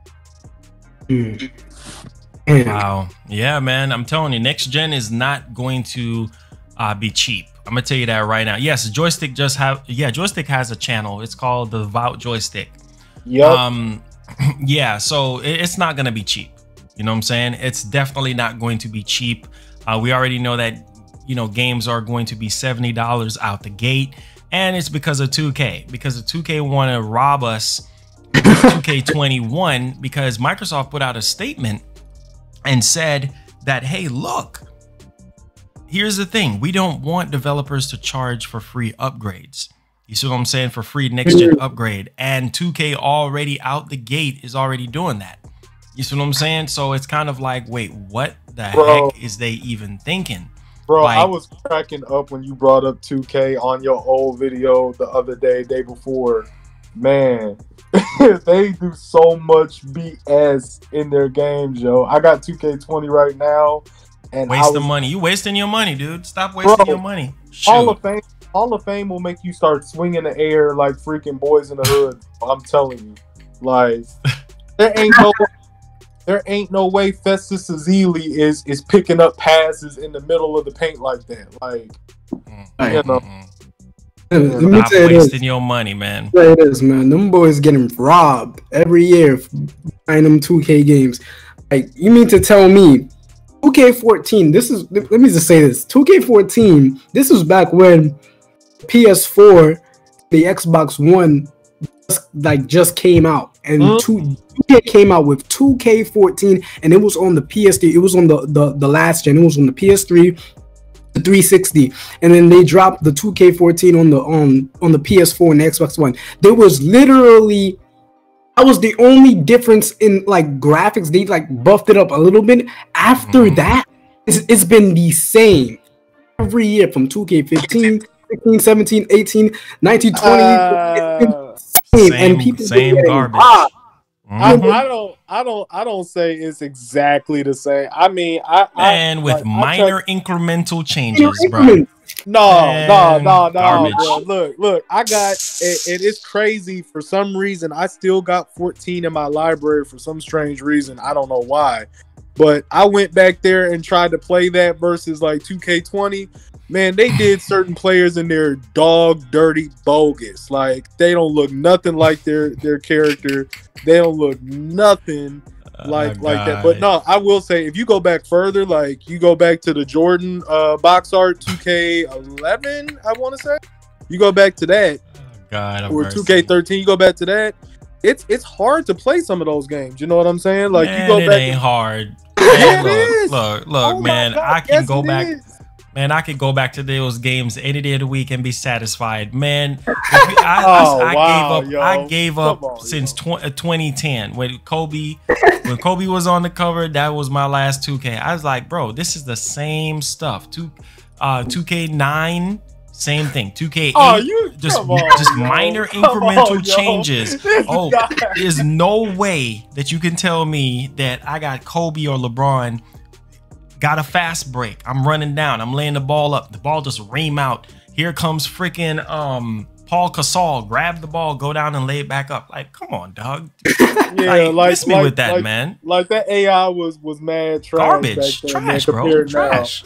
Yeah. But now you just gotta like really time your shot. I don't have those type of issues unless I'm playing against some, make like, it even harder now. Nah, I have to say that garbage, though, man. When they showed off that $70 price tag for a free upgrade for a sports game, you must be out your mind. No, that was a scam. Like, really? Waste of money, waste of time. Sports games is like, I don't even know what to even say. Sports games is like how could I put it? Buying cheap gas, putting in your car, and expect it's gonna last you for a very long time. No, it's gonna burn out within a couple hours, and you're gonna have to get some more gas again. Like, it's just, man, hey, no I was value doing that whatsoever. My career, my career is some of my favorite stuff, and then I go on mediocre my career. Hey, I get on that because I hoop, man. I don't know if we had this conversation. You and I hoop, man. Come on, like I hoop, but still, like, man, look, hey, this stuff here is. I wanted to get a part of that pro-am because they actually shell out some money. They got super endorsements. Like, I wanted to get a team of 5 together and try to win one year. That's $250K, yo. You know how many Xbox Series X's we could get with that? Here you go. Here you go. I'm done with you. I'm so freaking done. What's up, Ricardo? I've seen some hardcore, tournaments, 2K tournaments. People who've been in big bread. Hey, they get some money, man. 250, because they had, I want to say last year, they had, I think they had Gatorade endorsing a lot of like players, and then they had freaking ESPN covering it, and like they shell out some money. They came a long way from because I think they started first getting their endorsements like in 16 with the My Park and stuff, but they if you go online on there on some nights, they give you out like 1 million VC if you answer like a bunch of basketball knowledge correct, and you're like the first on your smartphone. Jeez, bruh. Hey. Them doggone VCs. Oh God, that's what's killing the game. Trash. I miss live, yo. I miss live. Like, live. I gave up on live a long time ago. Thank you, Leo, for subscribing. Welcome aboard, man. Hasn't been good in a while though. Yeah, they put Kyrie on that cover. He looked pissed. It's like, why you put me on this junk? Look, at the end of the day, like I've been saying, if I'm not gonna you charging more money for these games, bro, it better be more value when it comes to story, when it comes to resolution, when it comes to frame rate, when it comes to season passes, because you guys got to remember, that's just for the base freaking game. These developers are gonna milk us. You know what I'm saying? You got to factor in season pass. You got to factor in additional DLC content. So that's next gen can get very expensive very quickly. And that's why I give props to Microsoft for telling developers do not charge for free next gen upgrades, because that's the whole smart delivery thing, right? Where if you buy Halo Infinite for Xbox One, you'll get a free upgrade for the Series X version. So developers are trying to sit there and like, you know what, we're going to try to capitalize on this next gen thing. And if 2K is doing it and charging $10 tax, they're giving you that next gen tax. Well, we need to do it. So you heard that a lot of developers are gonna follow suit because of 2K. So man, look, y'all better wake up and realize what the heck going on. So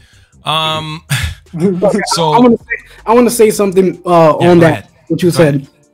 I'm just gonna say this. I'm gonna say it right now. You know, before we get later on in the year when the PS5 and Series S comes out, I'm gonna let you guys know this right now. Y'all better watch out for this, the next gen, man, because these developers are gonna be scamming y'all bread, dog. There was already a listing. I don't know if you've seen it, Marlon, but Bethesda, Amazon France, they listed up in Skyrim for the PS5. Good night. Good night. Bro, and say good night. Here's good the freaking night. It gets worse. Here's the price tag: $70. Are you good freaking night, ladies and gentlemen? Good night. Gonna get scammed. Good freaking night. No, so look, that is like, if they keep bringing that out along with GTA 5. I'm going to go up to these once I become a game developer. I'm not being serious to any game developer that may be watching this in the future. Got to paraphrase. But I'm going to go up there and smack them with like arcade stick or something like that. Because literally, like, you are not going to Legends of Hidden Temple us with all these old reused games over and over and over again. You're not going to do it. It's not going to be 2028 and you're going to be like, guess what we get for our May PlayStation Plus subscription? You get Skyrim. It's like, what? It's like, wow. Excuse me? Well, I'm gonna send you the I'm gonna send you the image. I'm gonna send you the image, bro. Gotta see this, dog. Bro, it's crazy, man. Matter of fact, I'm gonna put it on the Discord chat. Like, this is freaking ridiculous. No way Bethesda's about to scam everybody again. Like, this game came out how long ago? Bro, you literally gotta gotta take a line from that Smokey Robinson gangbanging song. He's like, you smoking that smoke? Man, it's more than past that. Yeah, they smoking that smoke, man. What do you guys think about that Tomb Raider Ultimate experience, man? Apparently, Square Enix is gearing up to drop a Tomb Raider trilogy, like the old Tomb Raider. I don't know if it's a remake and kind of like mid 2000, and then also like the newer Tomb Raider stuff, like the last one that came out. So it's listed for Switch, which is insane. And that's gonna be nice. So I don't know what you guys think about it. I don't know if you guys seen it or heard about it. I didn't hear about any of that yet. Yeah, I seen it, but I heard it was like from like years back or something. Like, I don't know where I heard that from. Yeah. Apparently it's gearing up to happen real soon. So I think a lot of people are excited about that. But you know, I'm honestly, man, I'm really burnt out on Tomb Raider. Like, you know, you play one Tomb Raider, you play them all. You know what I'm saying? So we'll see how they're gonna package this up. I don't know if it's gonna be a remake, higher frame rate. I don't know what's going on there.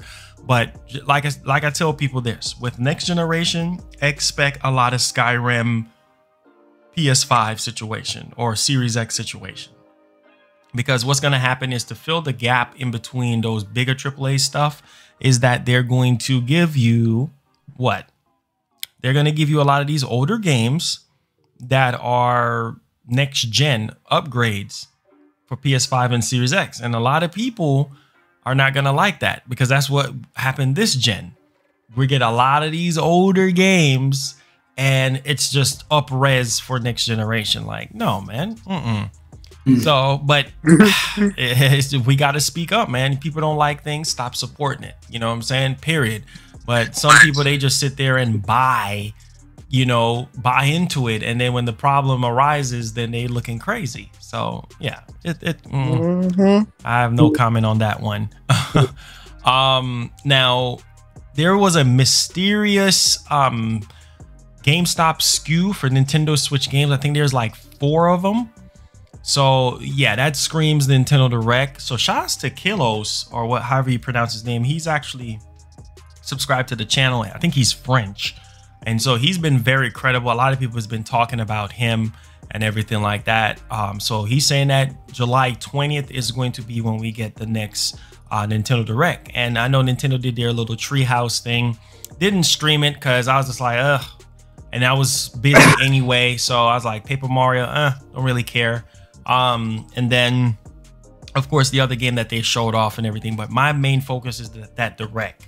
Like, I want to see what Nintendo have in the pipeline, you know, for 2020. Being that he said, you know, we don't necessarily have to worry, you know, about anything being delayed or affected by the pandemic. So being that he already said that, Furukawa already said that, so that means that everything that was planned for Switch for 2020, we are going to see in the next Nintendo Direct. And so that's already hype level. So I will say maybe a 45-minute Direct or so, or maybe even higher than that, considering that we haven't really seen anything major from Nintendo for the past 6 months. So any thoughts on July 20th and what those 4 mysterious SKUs are in GameStop system? Yeah, yeah, I made a video on that, you know, and it was basically, you know, GameStop employees were getting, you know, emails from, I'm guessing from Nintendo, letting them know that there's like a secret, you know, service maintenance that's going down, and it usually happens right before big reveals happen. So we're most definitely getting the Nintendo Direct, because the GameStop employee actually leaked out, you know, the image with the SKUs and all of that. It was also listed and was uploaded on, you know, GameStop.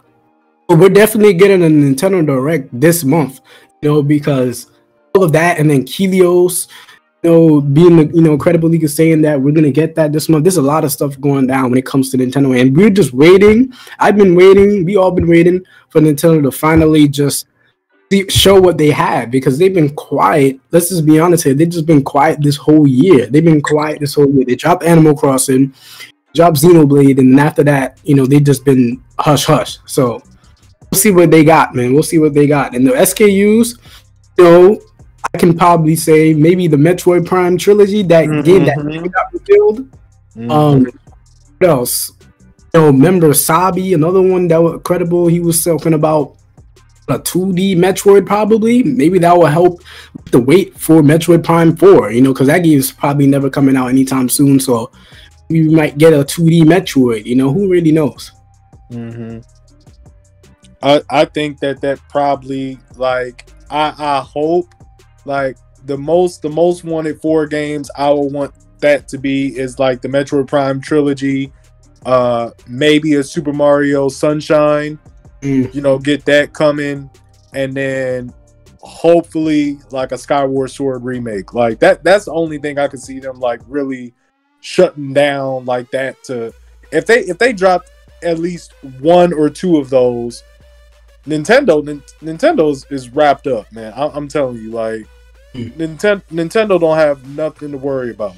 You know what I mean? Like they could just say, yeah, let's give them this.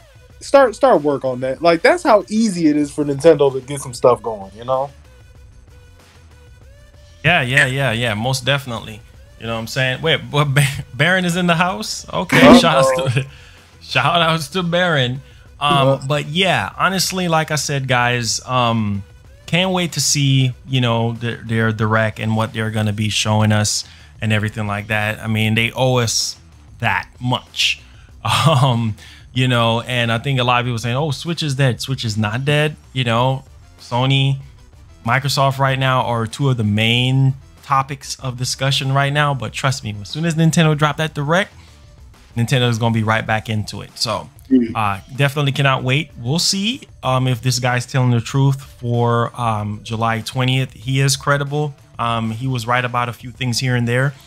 So we'll see on that front. Now, let's move along here. Now, the box art for the PS5. Thoughts on that, anyone? Fire, you ask me. I want to say this about the box art. I have PS4 games, you know, physical. And, you know, I seen that when I first seen the box art, I believe I seen it on a tweet, or somebody must have sent it to me. and showed me the image. That's why I didn't talk about it, because I was like doing something else. I seen it already on like Twitter or something like that. And I seen it and I was like, wait, is this like fan made? I was like, wait, is this like fan made or something? Then I went to the Twitter and I seen it and I was like, oh no, this actually is real. And I can know a lot. I seen a lot of people actually hating on the box art. And I actually don't have any problems with it. Now, if you look at the box art, blue, people were saying that they didn't change it, they just left it the same and just changed the top. Blue is actually a lot more of a darker blue. If you compare it to the PS4's box art, right? Blue is a darker blue. And obviously the main difference that everybody sees is the top, where it shows the PS5 and it's white and black. But I don't know. It matches the color of the PS5. You know, the PS5, what they showed, white, black, and blue. So it matches it. Now, would I prefer a blue case color? I prefer it to be a different color, maybe I don't know, white or black, and then put the blue. I don't know. I would have preferred a different design, but I would have preferred the same colors, because that's the colors of the PS5. It's white, black, and blue. But the blue outing of the case, I would like it to either be black or white. I did see a lot of mock-ups, fan designs where it was like either white or black, and it actually looked a lot better. To be honest, it actually looked a lot better, but it's not bad. It's definitely not bad. Okay. Yeah. I'll say the same thing as well, because they have to make sure the box art at least matches what the console looks like, right? So we'll definitely see a little bit much more on that front. But yeah, not bad. Sony over here stealth dropping stuff as usual. So stealth dropping. And apparently in another 2 more days, we're supposed to be getting price pre-order and release date. So yep, coming from somebody that's credible. Hey, I got the funds coming, so I could coming. Pay it off, you better man. make sure you have it ready now. Shoot, talk about coming. Hey man, I got my military stuff coming in, man. Look, man, you better make sure you have it on that 13th, boy, because look, if it is real, you're gonna be out of a PS5, because them things are gonna be sold out. hey, you know I got my sources, man. I got plugs in different area dogs, man. I got you better get some glue to plug up them plugs, because you ain't got that money ready. Hey, watch. You gonna be like, hey, Farm, how'd you get this, man? Be like, hey, I told you. You better make sure. Hey, look, you better make sure on the 13th, if this does go down, you better make sure you got that paper ready, because I'm telling you, bruh, you better have like 10 tabs open and refreshing all of them, because, bro, I remember with the PS4 Pro, the 500 million edition PS4 Pro, that thing went so freaking quick. I mean, bro, I didn't even stand a chance. Like, literally, as soon as Sony dropped it, like, I was like, damn, let me see if I can get it. Let me see if I can get it. Hey, gone. Hey, you got to remember, I could tap into the reserves that most civilians can't tap into. Oh, well, we know who we need to holler at then. We know who we need to come at then. I'm telling you, I can go to the military right now and get that tax-free, John. I can go ahead and then they get like a certain amount of copies for the base of like certain bases, and like, I'm kind of kicking myself because, when I was in Japan, there was like games I could have got technically quote unquote early because they release them on a different time in Japan. You know what I mean? So like I could have got Xenoblade Chronicles a day early, but I ended up getting it on digital because I didn't think I could go get it. But they already had it sitting there, sitting pretty. I understand that. I totally understand that. And get your fingers ready. You get your fingers ready. Now, backwards compatibility has been brought up by a patent for the PlayStation 5.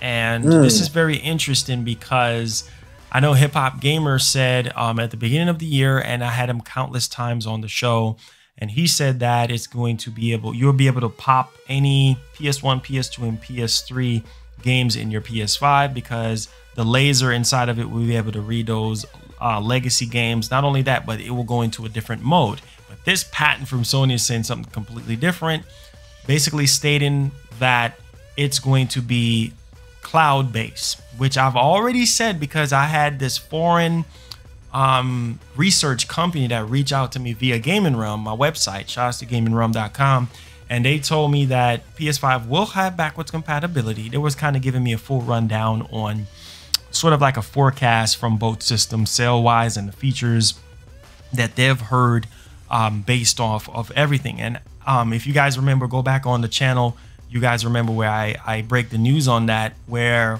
it's going to be cloud-based. And I told people that it's going to be infused with PlayStation Now. So what Sony is going to do is they're going to, just like with Microsoft with their whole Game Pass situation, they're going to make PlayStation Now better because it's going to have better servers. So back then, I think they were using PS3s, like a bunch of PS3s to kind of farm the whole server for PlayStation Now. Now they're going to be using, I believe they said PS4s or PS5s to really like propel that.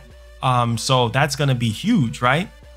So if you think about it, like PlayStation Now just got better because now you got a better server, and then now you're going to have a better infrastructure, and then now you're going to be able to sign up if you would like. And I think they might infuse it with PlayStation Plus. I think they're going to probably bundle it to kind of sweeten the deal a little bit for everyone so that they know what they're getting themselves into. So if you want to play PS1, PS2, and PS3 games, you play it via the cloud.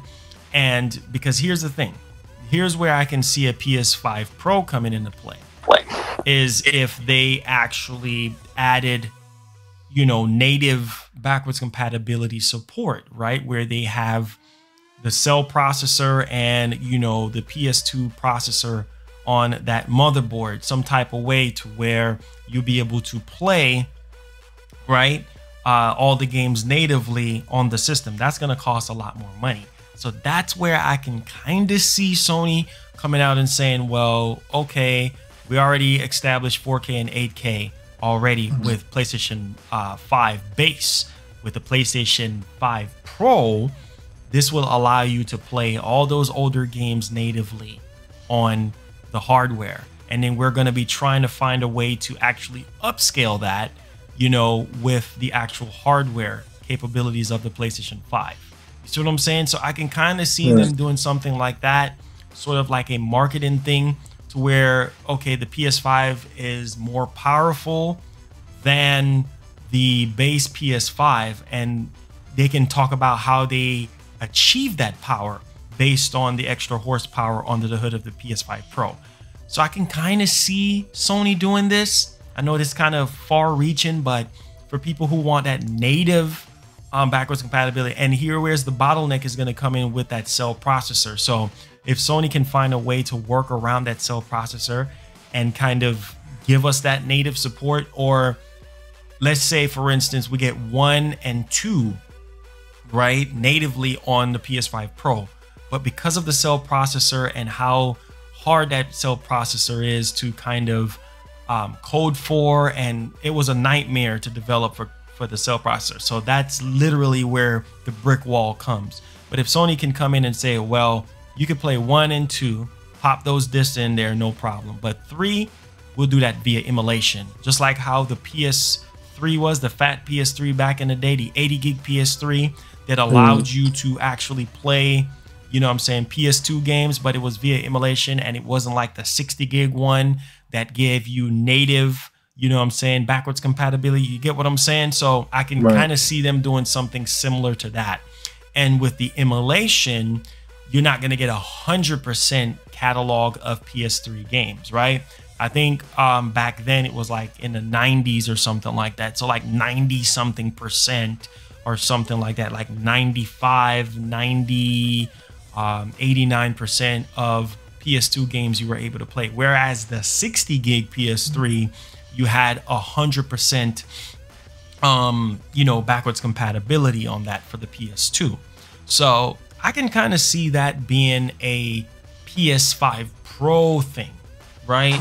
And then try to advertise it to where they can say, well, this is where you get a much more better experience for backwards compatibility versus on the base PS4. Any thoughts on backwards compatibility and what you guys are expecting, will it be a deal breaker for y'all? I mean, I wouldn't necessarily see it as a deal breaker. I would see it more as a bonus. Because I was in the market of, building my retro library as it was.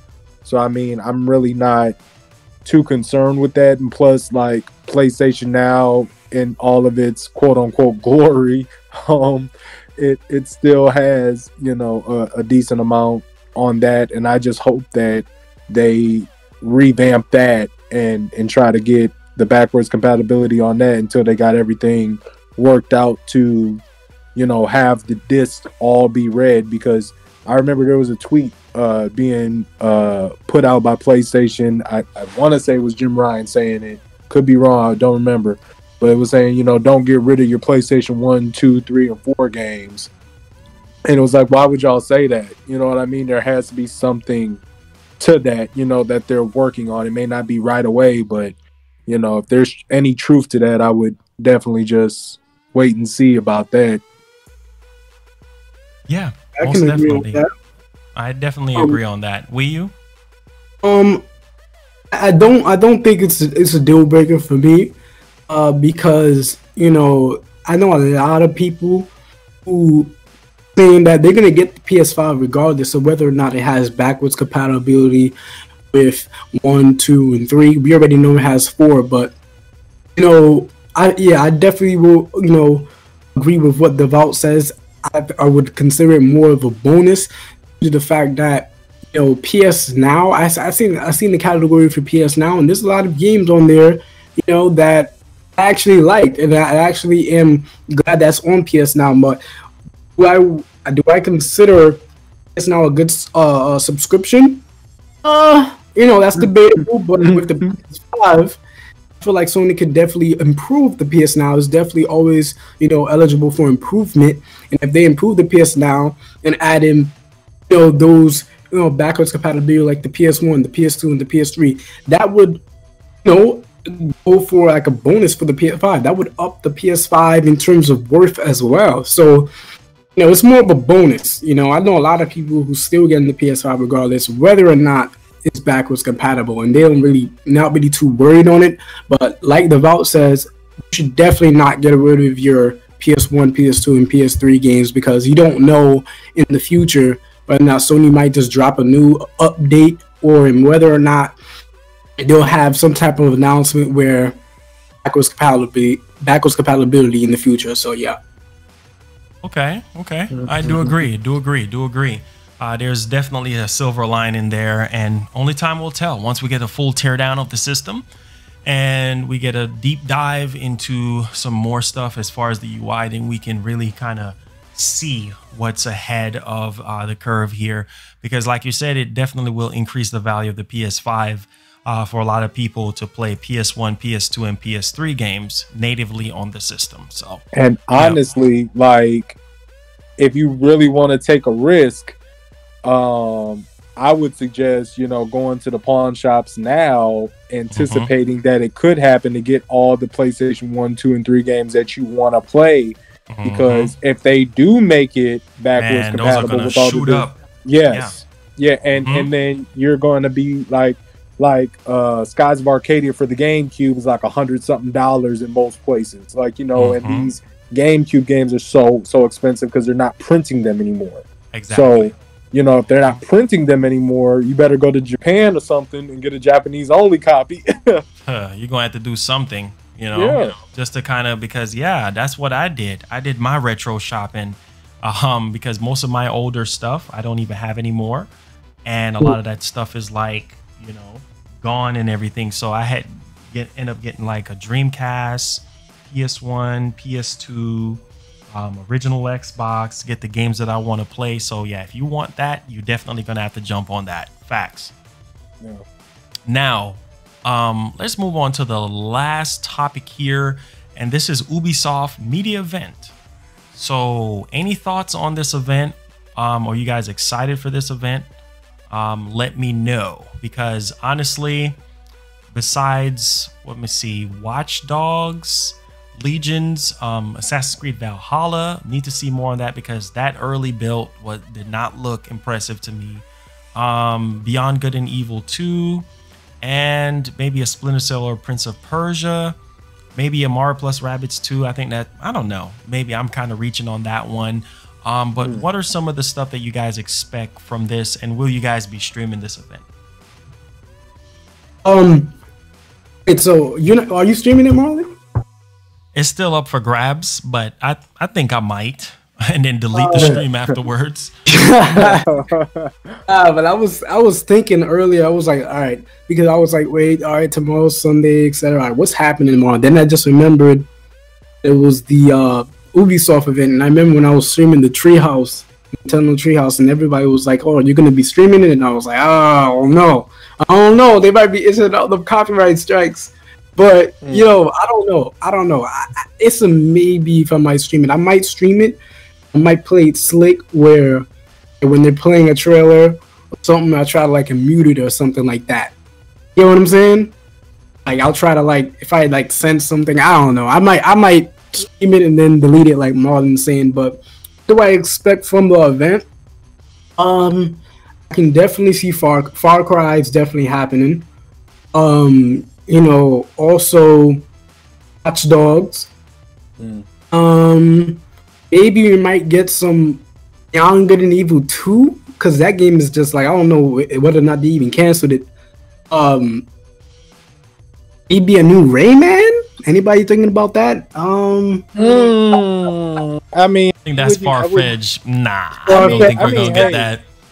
Hey, that would be a nice compliment to a new Crash. I mean, because you know we didn't expect that to come. So I mean, hey, it look like since it's the end of the generation, it's the end of the PS4 generation. They might as well just put out all the end cards, get it off for the big, like edit it off for Crash. Might as well pull out another Rayman. Microsoft do a Banjo or something. Yeah, right. Keep dreaming. Look. Yeah, I'll just play it. But Odds Devout, what do you want to see, man? I want to see a little bit more of that Far Cry because you know they brought Gustavo Fring on the box art, and I'm like, okay, you know, if he's going to be the main character or one of the main sources, you know, I kind of want to see that. Now, will I stream it? I'm not too sure. I got a lot of videos that I got to catch up on, as well as my time in Japan and stuff. I may just give my thoughts on it, like a video on thoughts, because YouTube's been messing with me when it comes to live streaming. Like, you know, the minute I get my stuff together, they going like, nah, son, I disagree. You shouldn't stream right now. It's like they just shut it down. I'm like, okay, you know. So I probably would just give my like, you know, honest thoughts on what excited me and what put me on the pillow, you know, to go to sleep, you know. Okay. Okay. Yeah, man. Most definitely. I'm not extra hyped for this, but like you said, Far Cry 6, Beyond Good and Evil 2, I can expect that. Watch Dogs Legions. Of course, I'm thinking Assassin's Creed Valhalla and it looking extremely better than what we saw. Most definitely on that. Prince of Persia, maybe a new Splinter Cell, and I'm trying to reach here. I mean, we'll see, because I'm pretty sure they're gonna have some surprises there as well. But yeah, Ubisoft is one of those people that you gotta be very nervous to like partake into their whole shebang when it comes to their presentation, because they like to hype things up. They like to show you all these pretty trailers, but when it comes to the gameplay, it just be mediocre. And when I saw Assassin's Creed Valhalla, I'm like, Jesus Christ, what is this? Thank you so much, Jackie, for that $10. Here we go. Thank you so much. You funny. But what's your thoughts on that whole Assassin's Creed Valhalla, man? Let me know. My God, yo, I did a video on that, and I was like, wait. At first, I didn't know whether or not it was Xbox, PS5, but then I got word it was Xbox. Oh my God. Welcome to the Brotherhood. Lord, please have mercy, Lord, please. Oh my goodness, like, I was like, really? That's X? But you know, I don't know. Maybe they just the leak, I don't know, maybe somebody tampered with the settings or something. I don't know. But that didn't look, I have to say, that didn't look pleasing to the eye. Like, from what I seen, like, the character models, I seen a meme where they, like, put it side by side with Last of Us 2, and it just made Last of Us 2 look like it was next gen. Like, that's how bad the character model design was. But maybe it's actually gonna look better, at the event tomorrow. Maybe it was just like a tampered leak or something. It was just I don't know. I don't know what to say about that, but it looked ugly. Man, Witcher 3 Cross Odyssey. Come on, man. Really, bro? Come on, man. And wait a minute here. I forgot to tell you guys. So someone, I think in a foreign country, I don't know if this is Brazil or something, they have a receipt where they're showing from GameStop that they actually pre-ordered the Series X. I mean, I don't know. It looks, I don't know. The receipt looks legit. I mean, it has the number and it says Series X pre-La Sonti. I can't even pronounce that. It's 150 pesos. So it's definitely a foreign country. I don't know. What do you guys think on that as well? No. Crazy, right? I don't know. I mean, we're in the day of image manipulation and we're in the days of Photoshop. I don't know. I mean, if they're crazy. Already getting it, you know what I'm saying? Would there not be, stuff surfacing? Exactly. On Instagram and Twitter and Twitch. Exactly. It's like, okay, so you're going to accept the terms and conditions that nobody has accepted yet. And then you're going to play all of these next gen games and you were the sole proprietor of this new console, and GameStop Brazil is the only one that broke street date. It's like, you just keep going down that rabbit hole and it makes it sound even more fabricated. It's like that's a grievous leak. You know what I mean? That's that's not. It's insane, man. To be honest with you, like, I don't know. It's just sort of like up in the air at this point. But I mean, we'll see. We'll see once Microsoft. I think it's going to be August when they lift their pre-orders officially. So, we'll see what happens there, because they said that they're not going to talk about price or like pre-order or anything like that at the Xbox Series X first party showcase. But if Sony is going to really do this like the rumor is saying on the 13th, then that's going to give Sony a head start with pre-orders and everything, which is really, really good. So yeah, that's most definitely a very interesting situation there. But yeah, like I said, hopefully tomorrow we do have that Jeff Grubb one-on-one, so make sure you guys tune in for that. And Ubisoft as well. I don't know, we'll see about streaming that. I might not, we'll see. But most definitely looking forward to see what Ubisoft has for us, and finally showing us official gameplay of Assassin's Creed Valhalla, because I'm burnt out on Assassin's Creed games, to be honest with you guys. All right, so same. I was about to say the same thing. It's like I haven't even dang near beat Assassin's Creed Odyssey, and I had to buy it twice and go back in and get the deluxe edition, and it's just a part of my backlog. So then what's another Assassin's Creed backlog edition gonna do for my health? Exactly. You play one, you play them all. So it's just kind of like lower expectations at this point. But yeah, guys, that wraps up episode 7 of the MGN podcast. I mean, this was definitely amazing, and I had a great time with you guys. So we're gonna do the outros. Go ahead, Joystick for Life. Let them know what's up, man. What you got planned and all that. Hey, I appreciate you for bringing me on this podcast. I'm still trying to get adjusted back to the US of A time zone. Shout out to Wii U. You guys been killing it. See you guys increasing. Thanks to Anthony for subscribing. You can hit me on my YouTube at the Devout Joystick, and Instagram Devout Joystick, as well as Twitter. trying to get more involved in Twitter. But yeah, I look forward to being a part of this podcast for many more Saturdays to come. Nice. Wii U. Shout outs to Marlon, shout outs to Devout. You know what I'm saying? Thank you guys so much for coming through, and thank you, Marlon, for having me on the podcast. Yes.